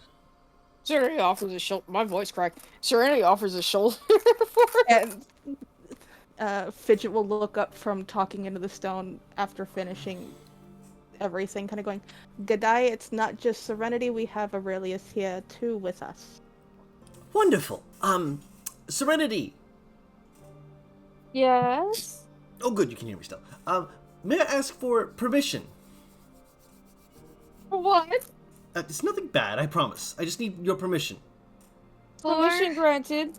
Okay, For good. what? No, don't agree to it yet. What? She said yes, so... No, tell me what first. You see a scuttly little form as Bean crawls up Serenity's back and perches for a moment. Hello! It is much easier when I can see what is going on as well. As Bean speaks with Godai's voice. How? Don't push me off, please. No, she's not shoving him. She just said how. So that was... Welcome to our little establishment. Yeah, well, I'm not really needing much in that way. Don't worry, I'm not going to steal any of your secrets or anything like that. You don't have anything worth my time. Artemis, shush! Artemis, I figured out something that, technically speaking, I could teach to you later. If you give someone a spell scroll with Find Familiar, if you manage to put in some of the wordings with it, you can still connect to it even though it is summoned by someone else so long as they don't have magic. Oh, so you're letting me find Serenity. Yes, I'm saying that you can look through Serenity and... Well, not Serenity, through Bean, but you can find Serenity by looking through Bean as needed. Aurelius is rubbing his eyes. What the fuck is happening? Alright, so Godai can speak through Bean now. What? Hello, Aurelius. Magic. You're looking... What happened to you? Did you lose all the blood in War your crimes. body? War crimes? There's not a war going on yet. I hope there's He no war. committed them. Oh, he committed them. War dream. You know, like in his head. No, he kind of he's not lying about war crimes. Well, I mean, don't... to be fair, I think at this point we've all committed at least one of them. Listen. Please tell me that I am hallucinating and this Bean is not actually talking right now. Godai is speaking through Bean. Okay, I'm going back to sleep. Is there a gurney that he can lay down on? You were near Can I Jeremy. go to sleep now, or do you need to talk to me more, G'day? Or do any of you still need to speak with me? I need to go find Tank, actually, so I just needed to let G'day know, because I promised I would, and I'm still alive, so, you know. Well, just finished boxing his teeth in, so he's probably still in the boxing area. He's probably going to be going to sleep pretty soon. Yeah, Because it's you have like, an good early to know. morning. And she hurries out the room to go find him. And she's going to pick up Bean and put him in the bag so I cannot distract anymore. You, both of you, bed rest. Artemis is already in the cot. She's just waiting for y'all to stop talking to her. Serenity puts a fucking blanket on her. Relius, come on, and I'm going to help Artemis him will drag Serenity down for a minute, give her just like, good night. Good night, love. Young love. You are a distraction, and I will let these two to rest. And she's heading out with Aurelius. Bean pokes their head out, and they have the little... Very Bean, wide eyes, just... Instead of the focused, intellectual eyes, they're now just wide-eyed, no thoughts. Welcome back, Bean. Thank God that's over. How are you feeling? Cold? She'll take off her cloak and put it on him. I did kind of Hey, knock you in the back of the head, sorry. You know what? Wouldn't be the first time. First time that I've knocked you out. Yeah, but not the first time you've knocked me in the back of the head. Well, maybe you should stop shooting crossbow bolts at my feet. Well, look, he smiled. He's still an ass. Love him. It was funny at the time until the head bonk. We're still laughing after I head bonked you. She's like leaned her fucking head against it at this point. Come on. Get you some rest. Asshole. Where's that bitch boy? You're going to have to be more specific. He narrows his eyes. Am I really, though? There's a lot of them. If you mean Cedric, or whatever the hell his name is, we can't hurt him. What? He's a civilian. Bullshit. The way he was acting, he was not... That's why he was acting like that, because we couldn't touch him. However, it sounds like Reza and his grandfather will be working on remedy that. So have some patience. What was the rule on civilians?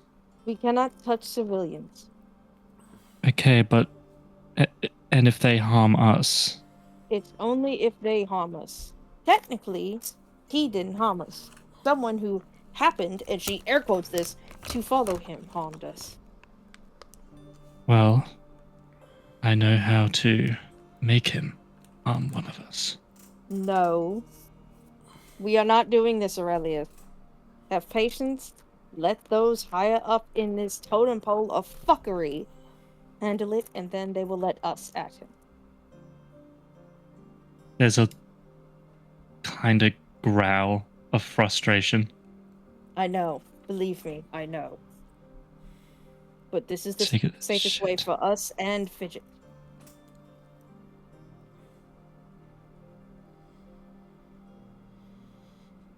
And we're doing this for Fidget. So the safest option is the best, yes? Whatever we need to do to survive this. Come on. Rest time. She will take him back to the...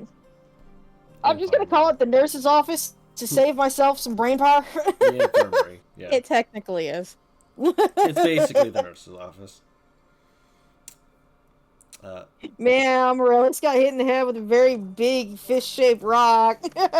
Did you throw it? No. Telling lies. I didn't throw a rock.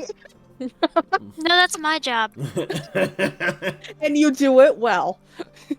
So Fidget They're wants magical. They're magically delicious. But yeah, if you fling the right rocks, you can open your mouth and it could be a tasty snack. but yeah. Yeah, hold still. Open your mouth. This won't hurt. Sorry, go ahead. But yeah, Fidget is making a beeline to where Tank was last. He's drinking some water. And as she does, she's kind of ruffling through her bag before pulling out a bottle. Ooh. Having remembered that from the Feywild, she still has the elven wine. You fucking still have the fucking alcohol. I can't believe this shit. All right. And she's like, "Hey, big guy." Hey. And she'll kind of shake the bottle, kind of going, "End the night like old times." He has this like expression of, I mean, yeah. Let's go find a place to sit down. Come on. Yeah. Lead on. And she'll find a place to sit down. You guys take swigs and pass the bottle back and forth. And she kind of ends up kind of leaning, again, like old times where he's the bigger of the two of them. Right. So as the wine, I'm sure, hits her harder than it does him. Roll a con save. Yeah, I was going to say, because you had to do that last time. Nat 20! Con save. No. I'm gonna have Aurelius rolling a con save as well because he's probably gotten into the fucking whiskey or rum I got a in 19. the infirmary. Look, he needs to sleep. Honestly, they might prescribe it to him to help him sleep. Yeah. But yeah. You're not supposed to drink when you have a potential concussion. They don't know that. This is medieval times. With magic! It's Yes. nap time. Yeah. Yeah. Nap with alcohol. But yeah, Fidget got a 19. You're having a... Yeah. Mate, it's gonna be nap time for you soon, but you're keeping awake. He kind of does that again. He's the bigger of the two of them, and they've been on a job together. And she kind of curls into a small ball on against his side and just kind of rests her head on his shoulder as she uses her cloak as a blanket. That's probably where you'll end up falling asleep. Is he's very shifty. He like shifts around a little, tries to readjust, shifts around a little, readjust, shift around a little, before he finally gets to a point where he can let you comfortably lay down as he pulls out his own cloak and just kind of drapes it over your legs, which the cloak doesn't fully cover. And he lets you fall asleep. Like old times. Like old times. Yeah, just like old times. Missed you, Tank. Yeah. I missed too. Yeah. Good seeing again. You too. And she kind of gives like a little tap of her head against his shoulder, going, "Still best friend. Always best friend." And she says that in Orcish before just passing out. After you pass out, he just kind of nods. Yeah. Best friend. My God. Leans back and just lets you rest. Some time will pass. Who wants to roll a dice? Which I die? do. We all want to, I think. Okay, you roll dice. No, you haven't rolled anything. You're right. So, That is true. Artemis, can you roll me a D20? D20. Roll it so it lands on its face.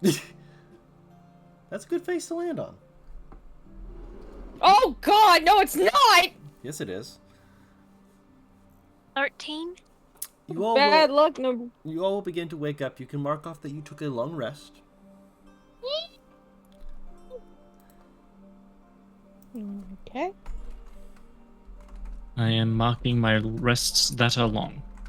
I am wired to shit. So I'm sorry. You're excited. I am Bean, but giantized. Artemis, once she wakes up, she's probably going to go and find Fidget. I will say one thing. As you are walking down the halls, you do note something that you again, very perceptive. I will always try and make sure that I voice that you, as a very perceptive person, pick up on some stuff. As you're getting closer towards where Fidget's room is, there are markings on the wall. I mentioned that there were those before, but as you're walking past some of them, maybe it's the fact that you're less drained, maybe it's the fact that you're well rested, but you swear you've seen markings like that before. Yeah, she's gonna stop and get a closer look. As you're looking them over, you kind of like run your fingers across them a little bit. Realistically, no one else could know about such things if they followed the orders of people who say not to go places they shouldn't. But then again, your group did so. And perhaps that's, in its own way, an interesting little boon, as the markings resemble those in the ruins that you had slipped into all those nights ago.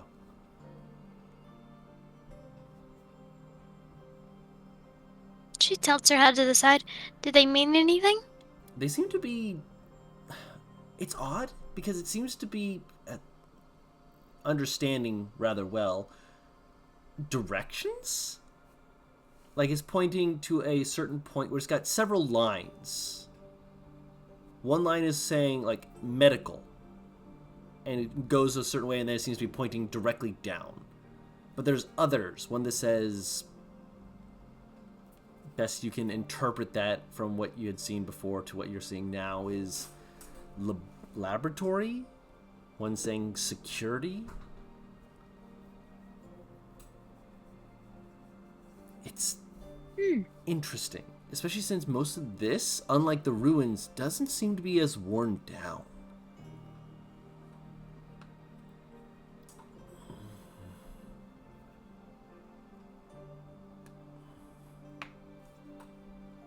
What language is it? Elvish. Oh, fuck.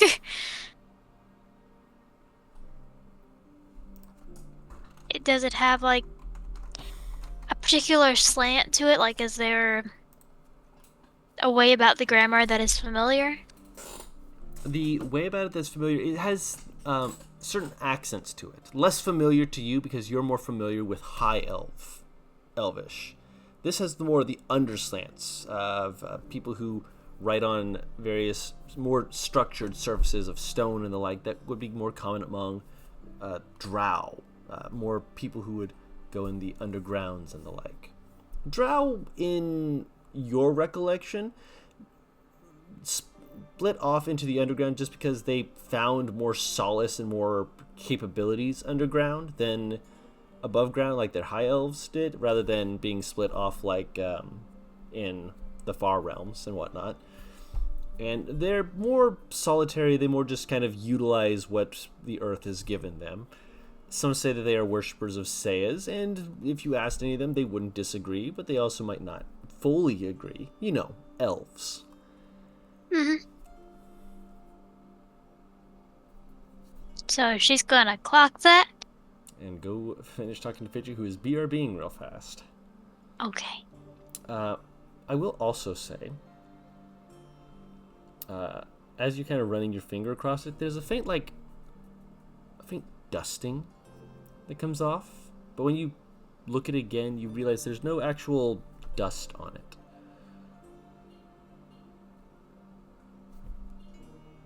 If I sniff it, what does it smell like? It still smells like stone, but when you, like, I imagine you, like, try and, like, get more dust, like, try and find it and rub it with your finger, there is a little bit more dust that comes off. But it's not an actual dust. It's almost ethereal, ephemeral, magic-y sort of dust. Would it be similar to the Feywild, or...? Not the Feywild. Just... Oh, dear. lightly magical. Okay. But you pocket that in for the moment and go to find Fidget. She's still asleep next to Tank. She's kind of sitting on the ground, covered in 2 blankets. Well, 2 cloaks. But yeah, that's where you'll find her. Tank has an empty bottle of elven wine in his hand.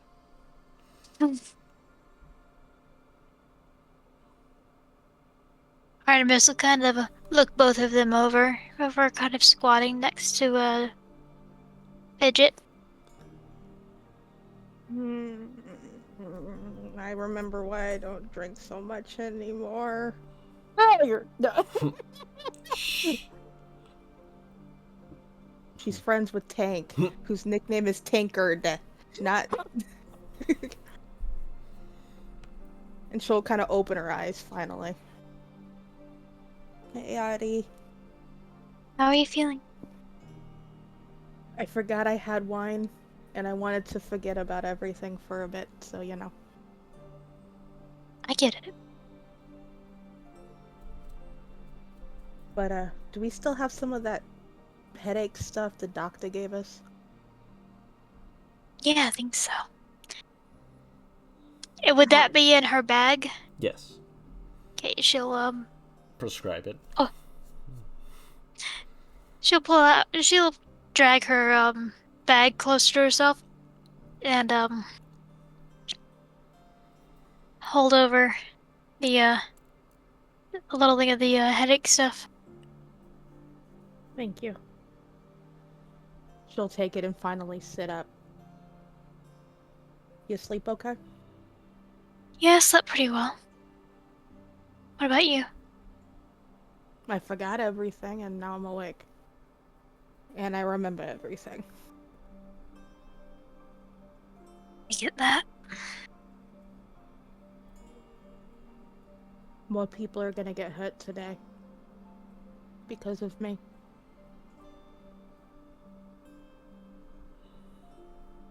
More people are defending you because they want to.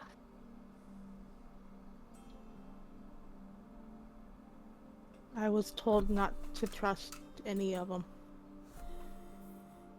Then don't. Is Tank asleep?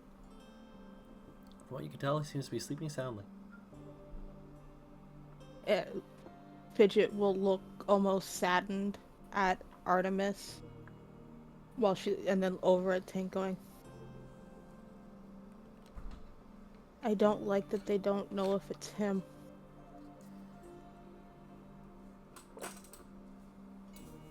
We'll just have to wait.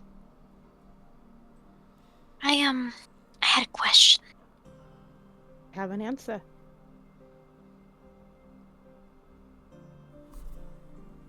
When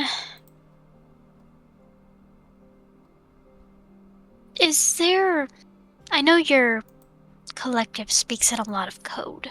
Mm-hmm. And you've given us quite a bit of what we could use to interpret it, but I wasn't sure if there was more of it. But if one of them calls you interesting, or says that they are some kind of interested in you, does that mean anything? She'll stop and she'll kind of... It's not like she's trying to figure out the right words to say. It's more like somebody turning pages in like a rule book of terminology to see if there's anything in her brain to connect to that before kind of shaking her head going, interesting just means interesting. And for some of us in Corvin, interesting's a good thing. It's rather boring there. Okay. Who calls Then she you kind of looks interesting? around. Is there anyone else around them? No, not except for the sleeping Tank. Who called you interesting? Midnight.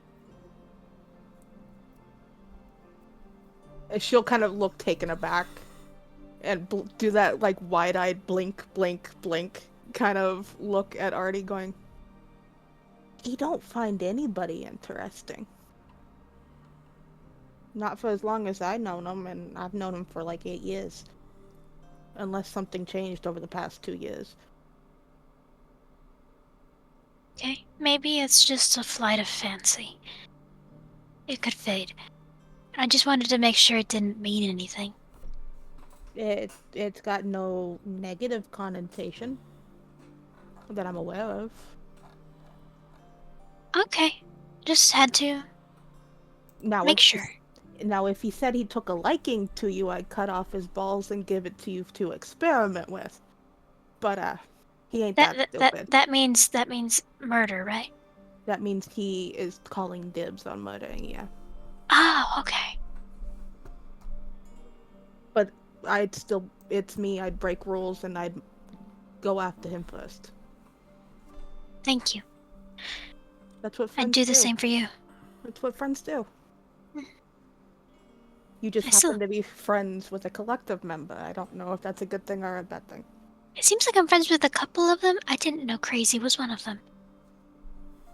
Crazy kind of keeps to himself. He doesn't do what... He keeps to himself? In his laboratory. In his experiments.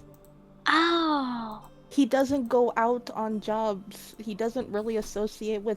And she kind of motions between herself and Tank. We were hammers. We were just muscle. Okay. Him talking as much as he did with Midnight, those two can talk your fucking ear off and give you a migraine. So if you get around those two at the same time, I suggest keeping some of this headache on ya. Because Midnight likes the sound of his own voice sometimes. Yes, I'm kind of used to people like that, so it's not difficult to listen to. Sure. If he does anything else, though, that you're unsure about, one of these days I'll take you aside and make sure you know the actual terminology. You're bright, you'll pick up on it right away. Yes, I just wanted to, make sure on that one. Oh, absolutely. So, she kind of looks around. What's the next step of this? Run away through the streets. You have to get to the next safe house by going through some other tunnels first. But well, that too, but it's just she's already kind of gone to that point going, so we gotta get to the carriage. And she'll kind of with a sharp elbow to Tank's side, kind of jab him, kind of going, he just time falls to get over. up, big... No. Come on, big guy, we gotta go to spot 2. I heard a boulder yell. What happened? No. He pushes himself up slowly. Elvin went a little bit stronger, huh?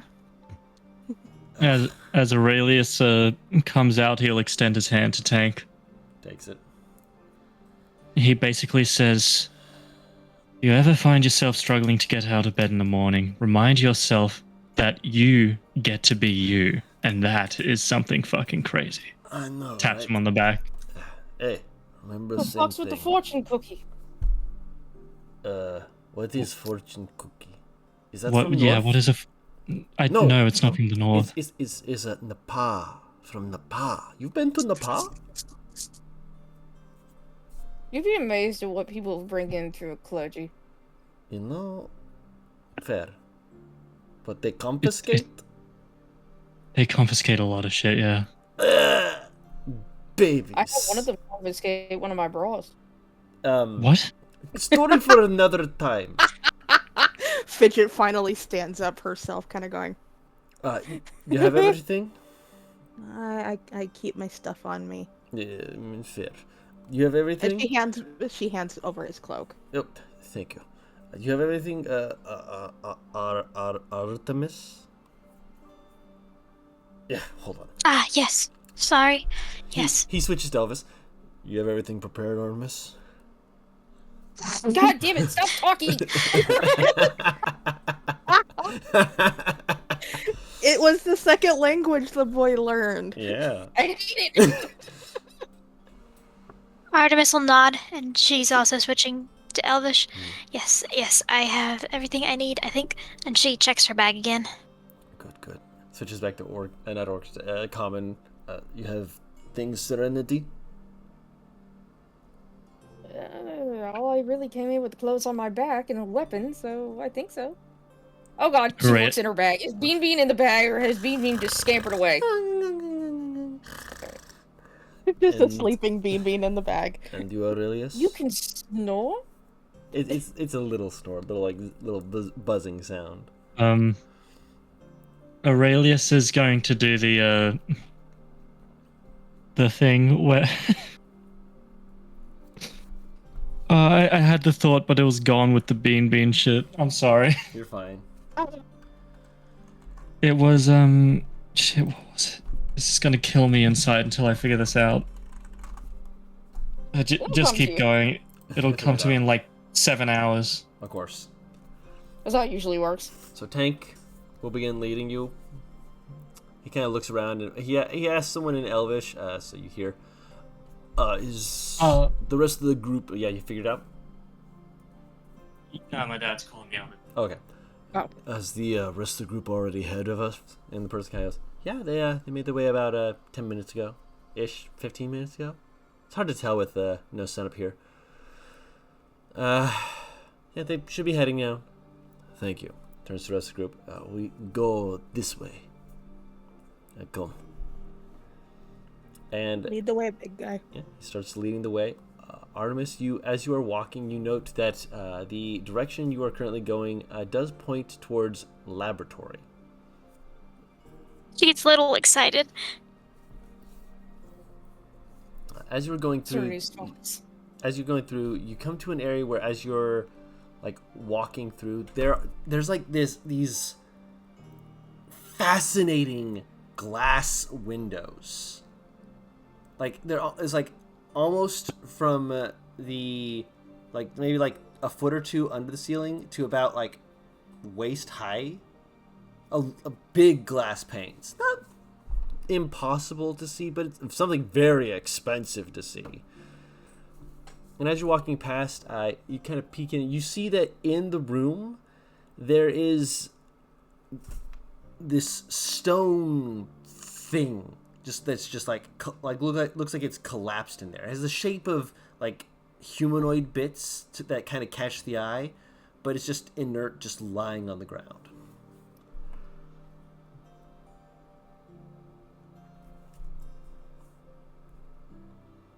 What's lying on the ground? A almost large stone construct, humanoid in shape, but looks to be inert, just collapsed onto the ground. She's gonna go like near the head area of it. You're not. It's not in the hallway. It's in a room behind glass. You can see through the glass to see it. Okay, she's gonna take a couple steps closer to the glass Eh, and squint, trying to get a better look. say be careful, but no one wants to tempt fate and open the door. What is it? Some kind of fallen statue is hold on. Switches to Elvish. It's the word says it's some kind of laboratory area, but what they would be doing with something like that, I mean, no one wants to go in and see what it is. I'm not saying that they're not brave, but if it's made of stone and it starts moving, someone will get hurt. Are you telling me not to go in? Are you saying you want to go in? Yes. He kind of raises his brows, and he seems to like pause and tap his foot for a moment, looking for like down the hall, looking down the other hall, and he just kind of like thinks for a moment. We have time. It would probably be in our best interest to get to where we need to go first and then come back here. True. It could be quick. as much as I hate to put a dampener on things, she does look to Fidget. Fidget kind I of don't wanna arches be- a brow. I don't want to be potentially caught unawares in case they find this whole area. Right. Put it in. Put a pin in it. Oh, that phrase? I thought book. Oh no. Pin in. Put pin in? Yes? Yes, like how you put a pin in fabric to hold it. No, not you. Motion Artemis. We put a pin in it then? Says in Elvish. She'll nod, and then kind of look at the laboratory again. Definitely put a pin in it. There's more stuff back here, but it's, well, when you say laboratory, well, some people are eager. Well, one person went missing, and we decided not to delve too deep. Don't worry, I Dove. I'm sure you'll see. be able to. Oh no! I am sure you will be able to see it soon. He holds up a finger. I insist on coming with you, if that's okay. Okay. Good, thank you. Okay, we can. When we come back to do this. Yes. When?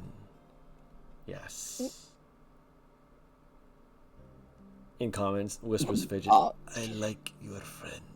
They're adventurous. They really are. Good. Is good quality. Oh, I am leading! Sorry! You got everyone just staring at Tank. Where are we going, Tank? Where are we going? As he will begin leading the group.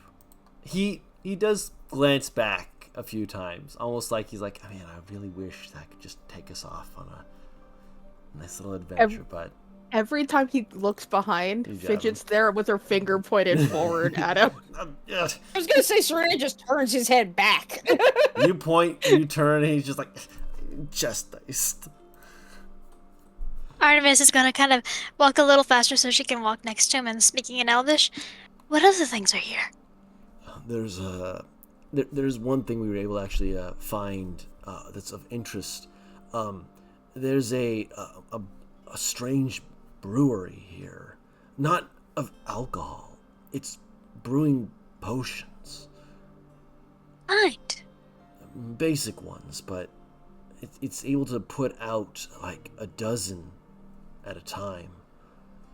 Quickly too, makes it so we can be a lot more, well, unfortunately reckless, but only really found one like this here. There's not one. That's fascinating. There wasn't How's one. it made?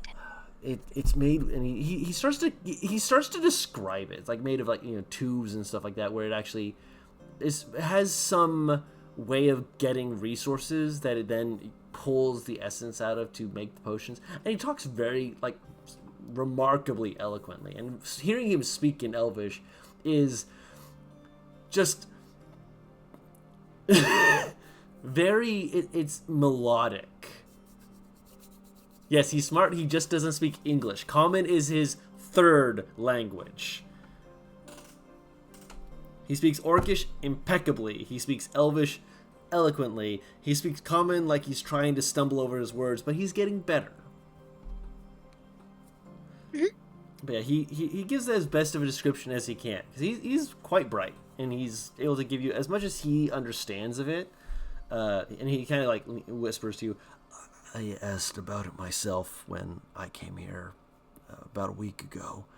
It's really, really interesting. Maybe when we're done and we come back here, we can ask them if they have any more information they can give as well. They don't know everything, obviously, but they don't want to take it apart because it is making potions. But like, it's interesting. Artemis is eagerly nodding and. Yes. We definitely need to do this. Good. Yeah. And she's just like excitedly babbling about all the different kinds of basic potions they'd be able to make, how much she'd be able to save energy on like healing and the like. She's just got a lot of energy again, and she's just excited hand motions and just babbling. Oh yeah, And Fidget is yeah. grinning the entire time because she understands Elvish. Yes. So she's You're hearing this so like, lost. aw. He like also makes some motions like, yeah, no, there's. Oh, he reaches into his pocket, he pulls out a potion, and he offers it to you. Not to demean your stature or anything, but you looked like you might struggle if you need to climb up any of the buildings around here. So I kind of snuck over and I picked up one of these potions. It's a potion of climbing. It'll let you be able to climb and scale buildings a little easier, and will make it so that you don't struggle too much. It also might help if you need to hold on to the carriage while we're careening through the city. On the off Okay. chance, just hold on to it. It might come in handy. Okay. Got it. Tucks it into her bag. All right. And after a few more minutes wandering through the halls, he seems to know where he's going, which is helpful. He eventually comes to an area where there's another trapdoor. He reaches up and he doesn't knock, he flicks it. And there's like a moment, then he kind of pauses and he reaches up and he flicks it again, and then someone knocks back and he kind of rolls his eyes, flicks it a few more times, and then the person opens it up, peeks their head down. Were you using just one finger with that? Yes. Fuck, man. Well, get on up here. Motions for everyone to climb on out and up, and you're in another warehouse, but this one seems to be set up kind of having the feeling of go-kart race, where there are several carriages set up, not just one. Oh, damn. Okay. You can see the one that is clearly going to be for your group, as it has Falcon on it. But there's a few others where you can see that Silvertongue and Midnight and Razor are in preparations, making sure everything is hooked up. And you can see like Razor and Midnight seem to have a bit more, ease with getting through them. There's a few points where like Silvertongue, like the horse like throws its head, and Silvertongue just looks at you and just like has this incredulous look of like, don't talk back to me. The horse tosses its head again. I don't care what you think. No. Stop that. Is the horse mouthing off? You're here. You could look at least a little bit excited, even if you're faking. I'm tired. Just woke We're all up. tired. I was setting these up throughout the night, so you'll excuse Why? me.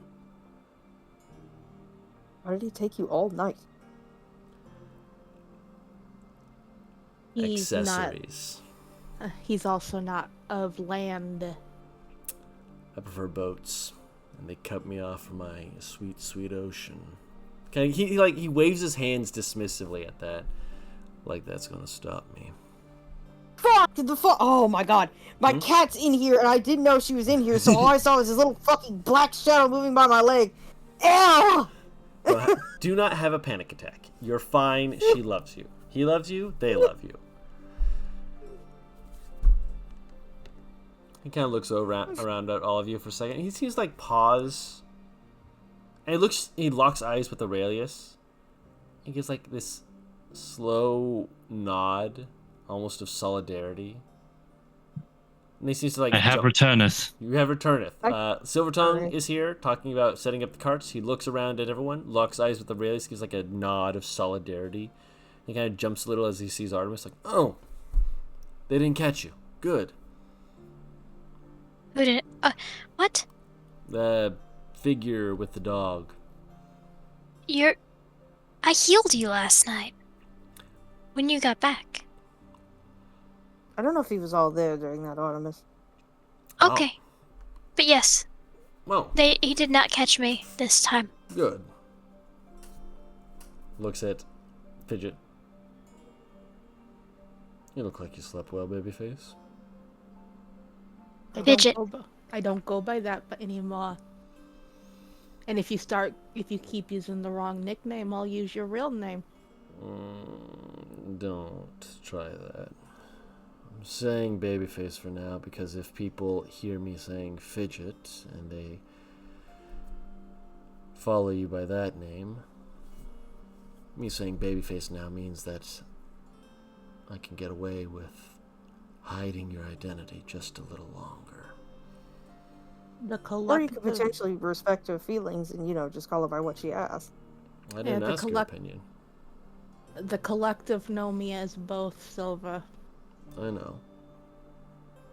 So either way, if they hear you talking to me, they're gonna know I'm here. I thought you had a bigger brain in that head of yours. He's like tilting his head from side to side as you're talking. I don't think he's thinking with the head on his shoulders. I dare him to try. He opens his mouth to say something, and you hear this faint, soft panting sound as you just see someone slide out from under the carriage. Okay, I think it's all set in place. Is it crazy? No. Hi, Ember. We met. Hi. Oh, no, that was an out of character question. Yeah. Then you hear a rattling sound as you just see Crazy on just a flat board with two wheels. He's just like, hello. Why are you like this? Because he's smiling. Because if I wasn't like this, I'd be dead. And I like being Crazy. alive. Hi! Did you get enough sleep? Yes. Good. We've set these up with a few extra stuff. Ember has been helping me out with one or two of them. She's not really good at it. Excuse you, you're not. She's learning. Baby steps. Artemis kind of kicked through the board that he's on, further under the cart. Be nice. Crazy, you know what it's like being new. I mean, yeah, but it doesn't mean that I'm not going to be poking fun while we have a moment to do so before we open the floodgates and let loose hounds to caress this city in glorious chaos. Are you joining I us? like your brother. I mean, I could be. I mean, I didn't think about that. I didn't think that through. Should I come with you? Do you really think things through? Yes. He Generally, thinks though, everything through. He just figures out all the branches and doesn't tell you which steps he's taking. yeah. I have the end point in mind, and then it's filling in the gaps along the way. Crazy, yeah. That's not you have thinking weaponry. things through. Aurelius rubs his eyes. This feels like something we should probably be having a discussion in the carriage. Yeah, come on, Crazy. Pick a carriage. I think you could be very useful. Okay, I'll hop on that. And I think I'm sure Artie wouldn't mind having some familiar company besides our ragtag group. Sure. I'll get on this, and he hops onto the back. Ember, get inside. Why me? Because I asked you to. You know, you did ask. No. He'll treat everyone like this. It doesn't matter who you are. You're his apprentice, aren't you? No, I'm not. I don't know why he's decided to take me under his wing and throw me into all this. That's called being a victim. Oh no, that's just crazy. If we're using terms, she's what I used to be. Or learning to be what Hammer? I used to be. Yes. Oh, what are you doing? Using a hammer. Oh, no, I'm not using a hammer. I was roped into helping out. Look, just get in the carriage. Okay. Artemis will look over and see if she can catch Midnight's Eye and give him a little wave before hopping in. I would like to ask all of you. Yes. You get one of them. Do you want Silvertongue, Midnight, Razor, or Tank? Fucking Razor. Tank. 2 for Tank, 1 for Razor. I I'll think go with the majority. I don't care. Aurelius is like, come on, please, Razor, please. And Tank gets roped into it. Aurelius isn't gonna argue with anything. He's just gonna be like, yeah, he seems like he knows how to defend things. Yeah, you're right. But when I'll never message you something. Speaking of, Aurelius will probably be on on the front, on top of the cart, ready to defend as help needed. where needed. Yep. Falcon just kind of nods to you, make sure that you grab a hold of handholds if needed. Don't know what kind of bumps we're expecting. He looks over and he just kind of quietly says, if I can survive a year in the abyss, I can survive a day running down a street.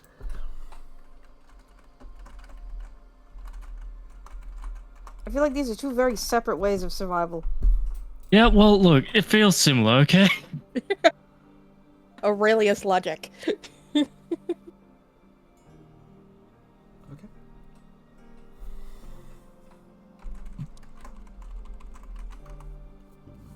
Okay. Yeah, You Fidget all- will hop Yep. up onside the cart Yep. and help Artemis if she'd like to help. Gotcha. She would appreciate. Oh, So He would y'all, appreciate death. y'all, it Yep. it kicked her out as she was saying a. To do that.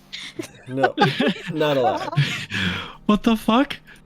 Yo, Discord's like, I don't care that you appreciate the help. You're leaving.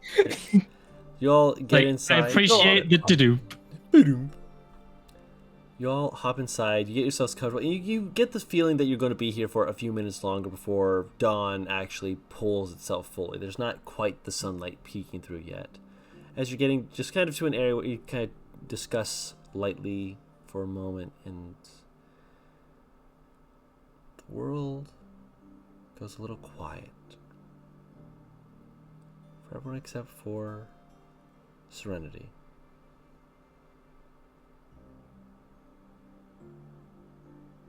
Huh? Excellent. I'm going deaf along with losing my memories.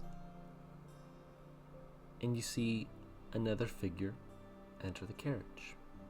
No one else seems to be paying them any mind. No one else seems to really realize that you're out of it for a moment. Familiar feathers, familiar gust of air that fills around you. No wind in this area, but they kneel, they sit in front of you.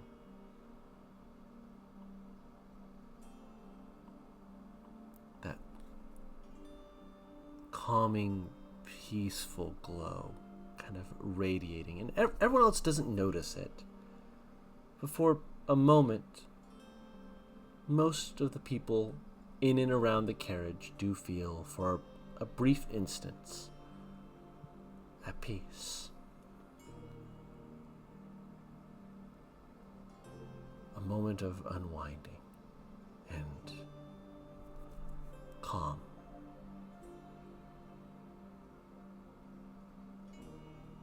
As they lean forward slightly, you seem to have gotten yourself in quite the pickle. Enjoying yourself? I wouldn't call it enjoying, but You've wound it's not yourself the worst up. thing. You wound yourself up nice and tight.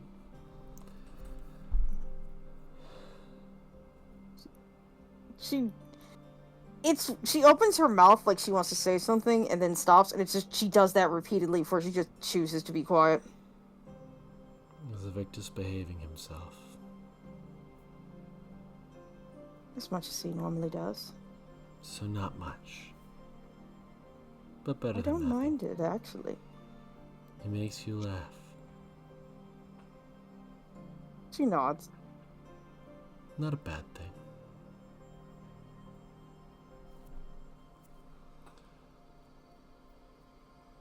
Why are you here? Why now?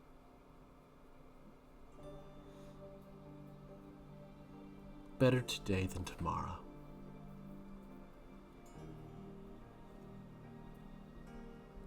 Yesterday was going to be chaos one way or another. And you needed some time alone, I think. Your guide sent me as a messenger. Check in on you.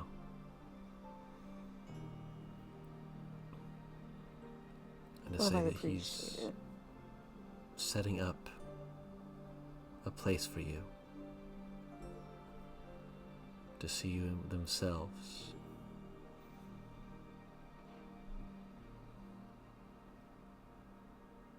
That's surprising. They know you'll be up by Narrowbay in the future.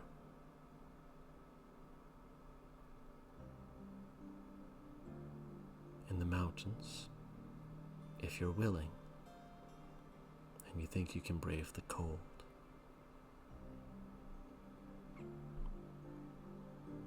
You can bring your friends if you wish. I'm going to guess that you have an idea of what I've been through. I think a little cold will be perfectly fine. More than an idea, but I think you and yours needed this moment. A bit of peace before, well, forgive the term of phrase, all hell breaks loose.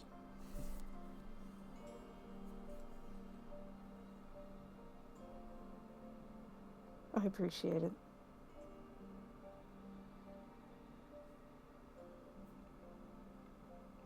I do have a question. If you think you could give answers. That being? What happened to my memory?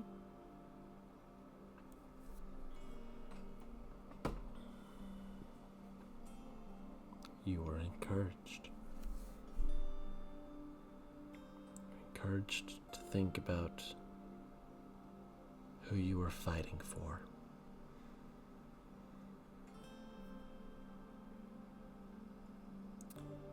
In a process they didn't understand.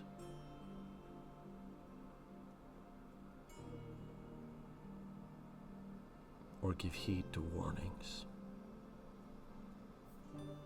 You haven't forgotten them.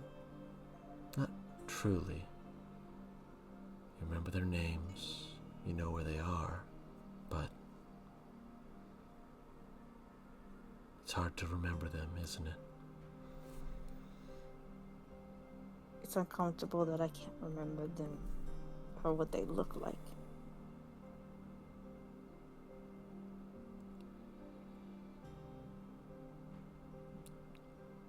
That's a Victus price.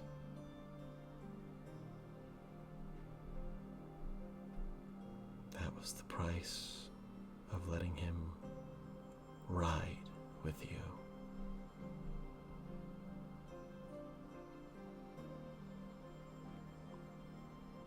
You were one of the only ones to accept,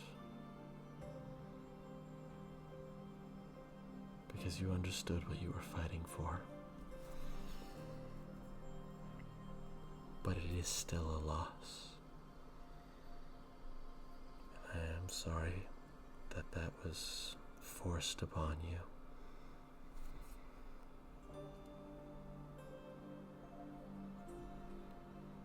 She's kind of clenching her jaw.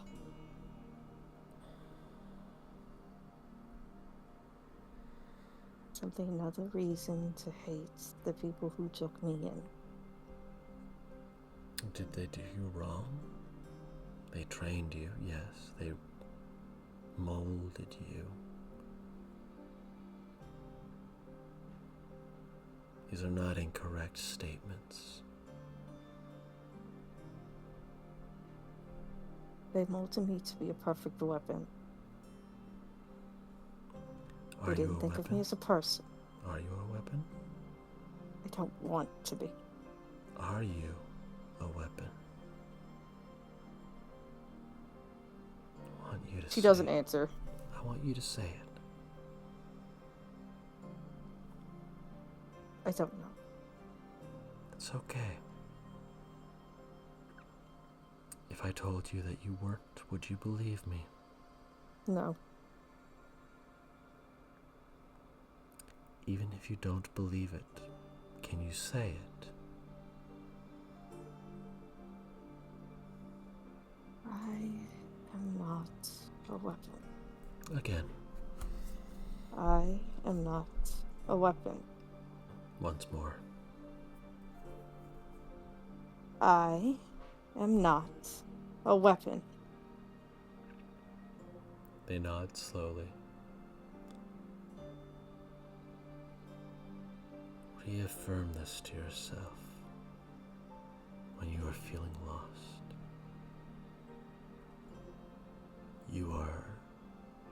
You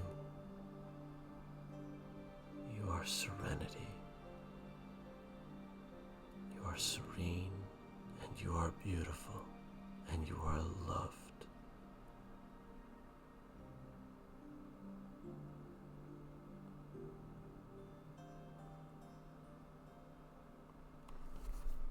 She just nods. And they can't take that away from you. No training or conditioning can break that from you. From any of you here in this cart.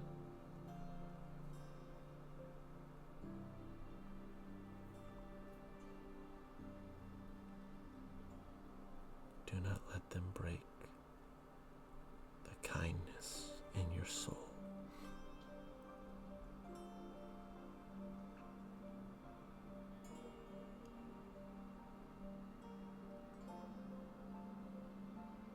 Takes another breath. I will try.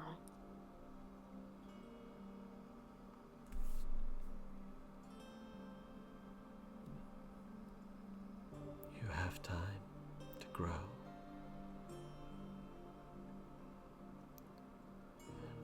People believe in you. Holds out a hand. She'll take their hand. Gently give it a little squeeze. They move their head near it. And when they lean back, they seem to just kind of fade away into light. You pull your hand back and there is a white feather in your hand. And everything seems to refocus as people are chattering again, things picking back up into a more just discussion. I'll put the feather behind her ear. I'd like to think that Fidget is showing off her axe that Artie had helped her with to tank. Oh, it goes and it switches to Elvish. It returns. It just returns. It doesn't matter if I hit anything or not. It comes right back to me. What? Hands on his head, like, oh. Audie's got some real smarts up there. I can see that. Crazy has some smarts, but not like this. I can hear you up here. No, yeah, you can't. Oh, you're right. I can't. Yeah, Tank. She's teaching me how to read. About time. Ugh. If I had known that Tedric wasn't, I'd have taught you how to read Orcish. I tried teaching you a little bit, but you weren't picking it up very fast. And you got the curse word still. Well, I mean, I could. They're the fun ones. Isn't that what I was gonna say? That's what you learn first in a new language, or did you not do that with Elvish? Looks away. Don't call me out like that.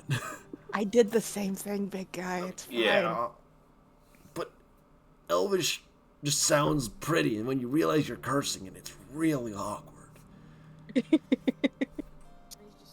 Watching this shit.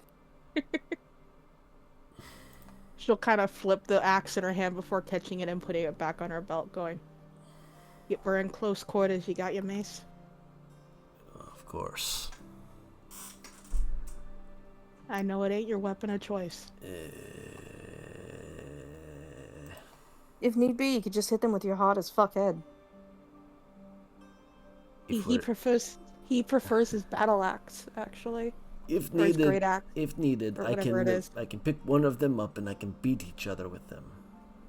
We could swing them at each other if we pick up two. Now we're thinking. Yeah, I could never do that, and he wanted me to try. But you try. It's like, have you seen his muscles compared to mine? And she motions to herself, going, I am nothing compared to both of you. You're Dirty strong. flexes. Very strong. Me? Aurelius feels a sensation in the force. But yeah, Fidget looks like frowning up at Tank going, compared to you, I ain't strong. You're strong. You're just strong here. So he like pokes her temple. She kind of laughs a little bit, going, You're also a smart ass, so there's proof of that. oh, well, you know what? That kind of comes with my family. But, Yeah. Who's your family? So it's genetics. Ember just kind of like perks. Who's your family? I wasn't filled in on. do you know the legend of the Bowmans? No. How long you been in Corvin? It was more from the south. More towards, not quite towards Danziel. Not Danziel, Grasmar. But down the Colossi Walk. Yeah, be glad you don't know my family. Most people find out who my parents are, and I become the punching bag. I mean, you could be punchable without having a family. I mean, that's just what people do. My father's hated in Corvin. Uh-huh. I mean, throughout Corvin, not just a few people. Nothing more like being infamous. Yeah. But did he, like, spit on the king? Did he flash the queen? He's against Dartez. Oh. They used to be friends. Weird. You're still learning the whole Corvin thing, huh? Well, I heard all of Dartez's friends were, high official people. I didn't realize he had a friend who was... A farmer? Oh, he was a farmer? Oh, I was going to say he was in the gutter. Sorry. It depends on who you ask. I mean, the way you described him made it sound like he was like a street urchin. I didn't realize he had enough status to be a farmer. I mean, I have respect for street urchins. I don't respect this man. He talked like he used to be when he was younger. He was upper class, upper crust. But weird. My mom doesn't speak of it, so I don't know if it's just him trying to make himself feel better for being a poor farmer. Oh, he wasn't even a good farmer? Oh no. We only did the root vegetables. It's Corvin. Everybody can do root vegetables. How do you fuck up on the simplest thing? You all of a sudden hear the sound of something, and you hear Falcon call back, "Everyone, get ready!" Oh boy. We'll talk later, okay, Ember? Sounds like a plan. Sure. Artemis is pulling out some more gum from her bag, plucking an eyelash, wrapping it, Fidget will lean forward for you. and press it against Fidget. Every time you do that, I am surprised once again that is what it takes. Yeah, Fidget will actually lean down to give you if you want to press it to her forehead or anything symbolic. Yeah, right in the middle of her forehead. Yeah, she'll make sure that lean down. I'm a deaf ass bitch. I thought you said right in the middle of her forehead. I'm like, damn, alright, you going that way? I'm sorry. If I was gonna do it to her forehead, I'd put it to the titty. How dare you? I don't have to bend down for that one. True. Anyways, so Aurelius, you being on rather than inside, can see the doors beginning to have their locks pulled, and it's very clear that everyone who is situating themselves are big, stronger sort of individuals who are looking to pull open the doors pull open the doors as quickly as they can, to let everyone then rush out. Out of character, the way they're all set up is almost like Mario Kart style. But instead of running in one line, they're probably going to do effectively what they did yesterday, where they split up. Because, don't get me wrong, all of them crashing down one street's good, but having 2 or 3 of them going down one street, and then have 2 or 3 down another street, it's going so to on be and so fucking forth. So on and so fucking forth, exactly. And you see them grab hold and pull. And as the carts begin to move, you can see just on the edge that there is another carriage that looks like it's making its way towards this area, it does not look to be allied. In fact, make a perception check. See if you can. All of it? No. Just Aurelius. Aurelius is the one on top. That's right. That's right. Yeah, because I am on the cart. So I get to play Mario Kart, the boy. It's like I'm invisible. I don't see anything. I'm just like between everybody, kind of going, "I'm here. I'm here." They're armored, but you can't see any symbols of it yet. The sun's not quite in your eyes, but it's definitely not helping.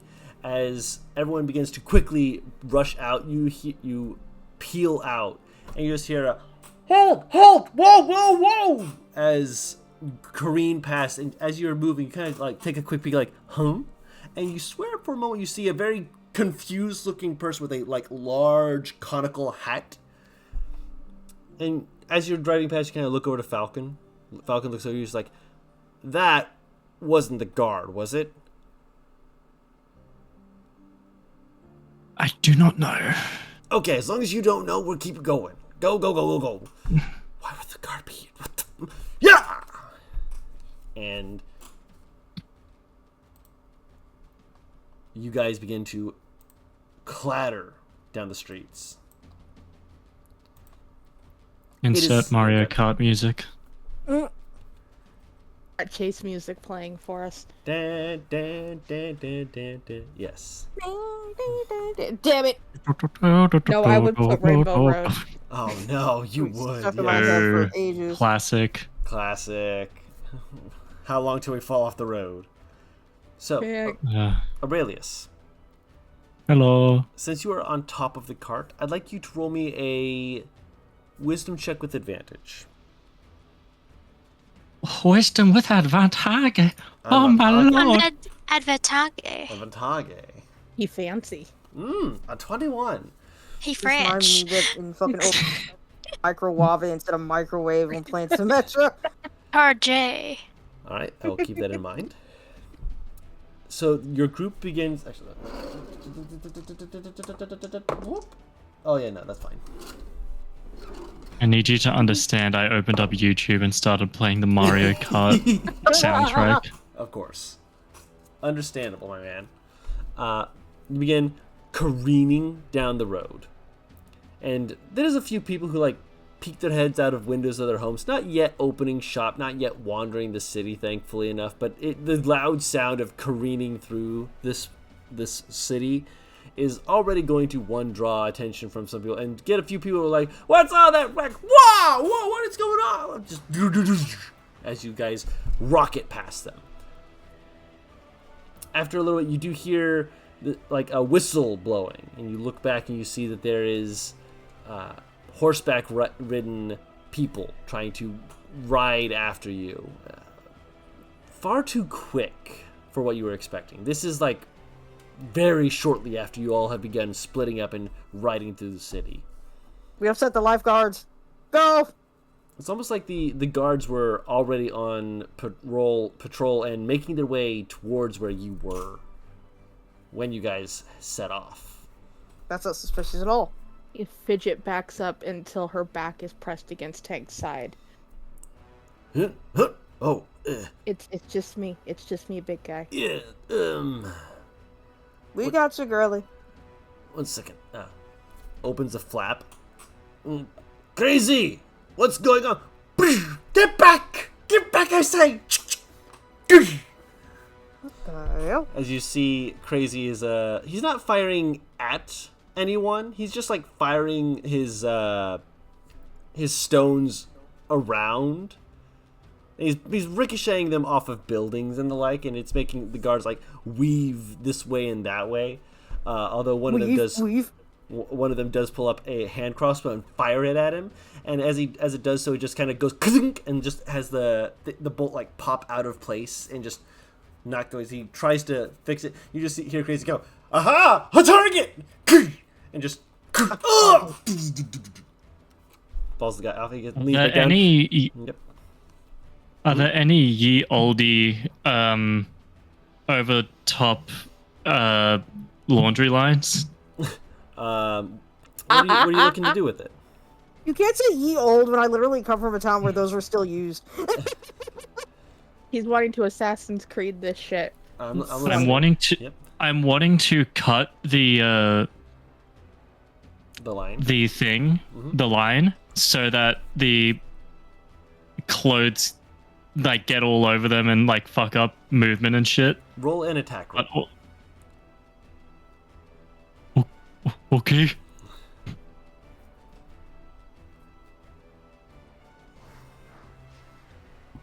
As you get up, Falcon's like, what are you? And you just whoosh, cleave quickly through it as the clothes fall off the line, just start fluttering into the air. And you just see one of the people look up and just go, what? Whack! Right into their face as you just kind of quickly like crouch back down. And just crazy pokes her head back up like, was that you? Bestie, you're my new friend. Focus. I'm focused. Like aims behind himself, not looking, fires it at the ground. And again, it's very intentional that he's not shooting them, but he's clearly shooting near them in a way that is meant to dissuade them from approaching until they pull out a weapon to attempt to attack, in which case he then re-aims at them and goes, aha, you have activated my trap card. Aurelius is going to slide over to near where he is and provide secondary fire with his hand crossbow. And he will like gently put a hand on your shoulder like, remember, don't hit them until they try and hit us. Got it? I'm not planning on hitting them. I'm planning on causing more disruption. Ooh, I like that. He's... what are you aiming for? As they go around the corner, yep. He notices I imagine there's like a marketplace stall that's barely held together with a barrel. And Fire like, away. That. Fire with advantage, as Crazy is also firing with you. Mm-hmm. Oh god, what's the... You guys are doing like a Pulp Fiction, both you aiming your weapons, just like, time to lay into them. Yeah, no, that'll hit. As you fire it and just... As the horses and whatnot are able to pull up and they aren't harmed as they're backing away quickly, but there's people who are getting thrown off their horses into the areas. One of them flies off into a hay bale and just kind of pokes her head out like, after them! After them, I say! I don't think they like me. I don't think they like anyone, really, especially us law-abiding citizens. Wink. You're a law-abiding citizen, right? Sure. This is my first time breaking the law. I'm so excited. Except for the arson thing. That... and the... you know what? Let's not get into that. Peeks, shoves his head through. How are y'all doing in there? How'd they find out about us, Crazy? I don't know. I was inside. Artie? Yes? Are they invisible? Yes, I'm invisible. Yes. Okay, good. I thought we lost you. No. How would I still be talking to you? I don't know. I thought you fell through the floor. Is there... Floor. Okay, focus. Sorry. Focus. Yeah, focus. Hey, Artie. You hear Aurelius fire another crossbow bolt. Yes? Can you help us out here? Sure. And she'll let's see. She'll kind of look out the window. Mm-hmm. Do I see him? Yep, you see him. There's a new, fresh group who are riding around. Cool. Dancing lights. Okay. Into their faces. Beautiful.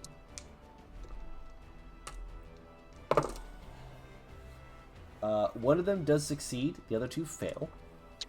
As the first one holds up a shield to block the light and rides through. The others are too slow to do that. They're like, hey, whoa! They pull their horses back to not ride into anything. But the one guy just keeps coming as he's starting to get closer. Pulls out his sword and he looks like he's going to start aiming for the wheels. Go for the horse.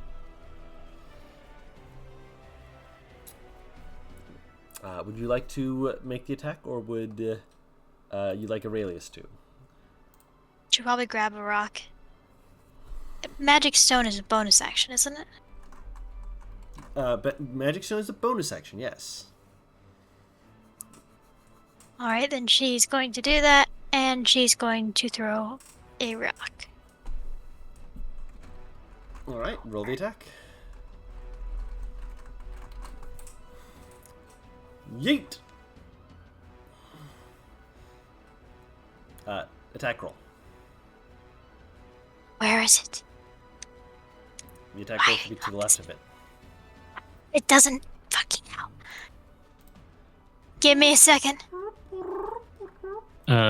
Please hold. There we go. Yeah, you have to click on the word Magic Stone. I did click on the word magic stone, it just didn't have the thing for the attack. Should have. I clicked on magic stone. I believe you.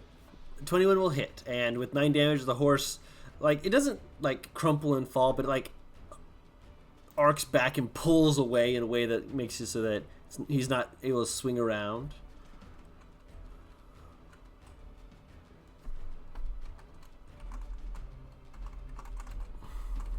Is there anyone else out here that she can see?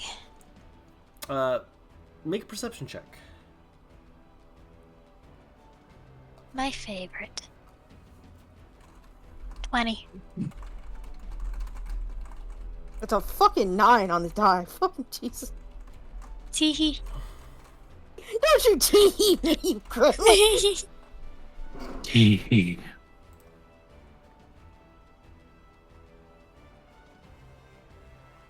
She's a scope. She is. Let's see. Alright. Good to know.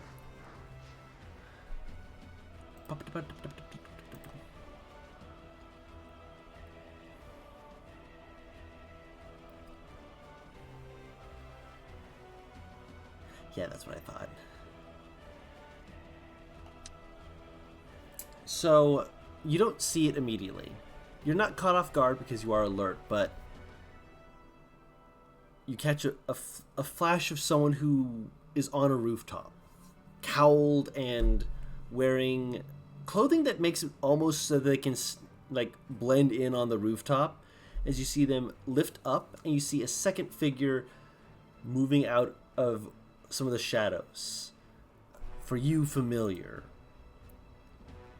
As Aure and his wolf begin moving, not quite perpendicular, more parallel to the cart, but before you have time for that, I love you, Artie. Do you? You hear a crash. As you look over, you see embedded to the feathers is an arrow next to your head. Second shot. Plus... Oh, no. A second one on the other side. And as you're, like, pushing yourself back in, probably to take cover, I would imagine. Yeah? Sounds about right. Slamming into your arm, knocking you back in. You take... Where's my dice? There it is.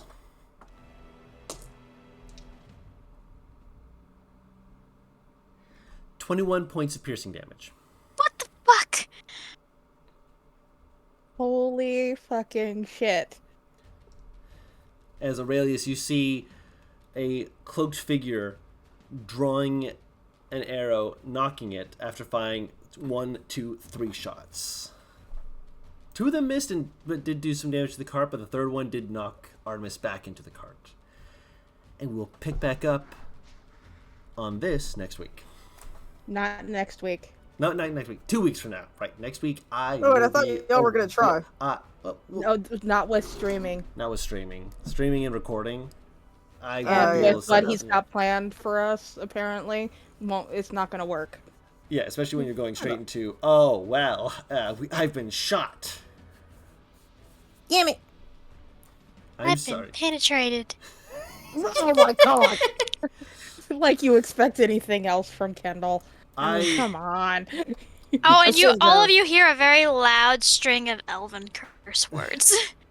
Yeah, you hear Aurelius in the final seconds be like, I really need to learn Elvish. Journey's already on it, bro. The minute the fucking 3 different people near her spoke, and she's like, alright, you know what? Fuck this. Fuck all of you. But yes, I do hope that ending is a good little cliff note to end on for us to come back in on for next week for all of the feelings to come out. All of the what the fuck's going on to happen. You said that, and I thought I fucking felt an arrow aimed at my face. Not yet. Next week. No. 2 weeks from, Yeah, 2 weeks from now. yeah. Next session. No, I need to be knocked down to Eventually. 0 first. I mean, I took Yeah, off like true. a third of your health. You took off more than a third of my health, man. I'm down to 30 something. I usually my semantics. max is 57. Oh, semantics. I'm squishy. I know you're squishy. Beam. But those dancing lights, That fucking was beautiful. That was great. I liked that. It's good. It's always good when she pulls that out. But for the stream and YouTubers, thank you all so much for watching with us. This is always a delight to have my fine group of friends here with us and with me, and for us to interact and be insane together. It's great. I appreciate and I love. Hopefully you all are having good weeks yourself. As I said, I will be out of town next week, so we will be having our next session in 2 weeks, not next week. So on June the 5th. And where we will pick back up. We do stream these on twitch.tv/WhatTeamComp, generally around 8 p.m. Eastern Standard Time, after which we will re-upload those to my channel, which is Uncommon Guru. You can look us up under Cormundum Chaos, which should be helpful to finding and watching the other 39 of these episodes. This is episode 40. 39? Guys. Yeah, we're on 40. This is 40. Damn, son. We almost That's have a nearly year's worth of content. Yeah. I'm impressed by us. Let's just put it that way. If you want to see how we got to this state, start at the beginning of the playlist and watch the development of all of our characters. They've Seriously. come so far. They're friends now. They're actually friends now. It's great. I laugh, but it's true. It's so It took true. so long. It did. I've been friend zoned. Goddamn, alright, fine. They needed so much hey, therapy. you're my girlfriend. It's a different thing. Effectively, yeah. But for those of you who are watching, thank you again for enjoying this with us. I'm so glad that I get to spend time with my friends and that we all get to allow you to enjoy it with us and to see all of our craziness, because it's just a good time. It's just good fun storytelling. You're a good time and fun storytelling. Yeah! I mean, you're not wrong. Yep. But until next time, we are WhatTeamComp. We'll see you all later. Bye-bye!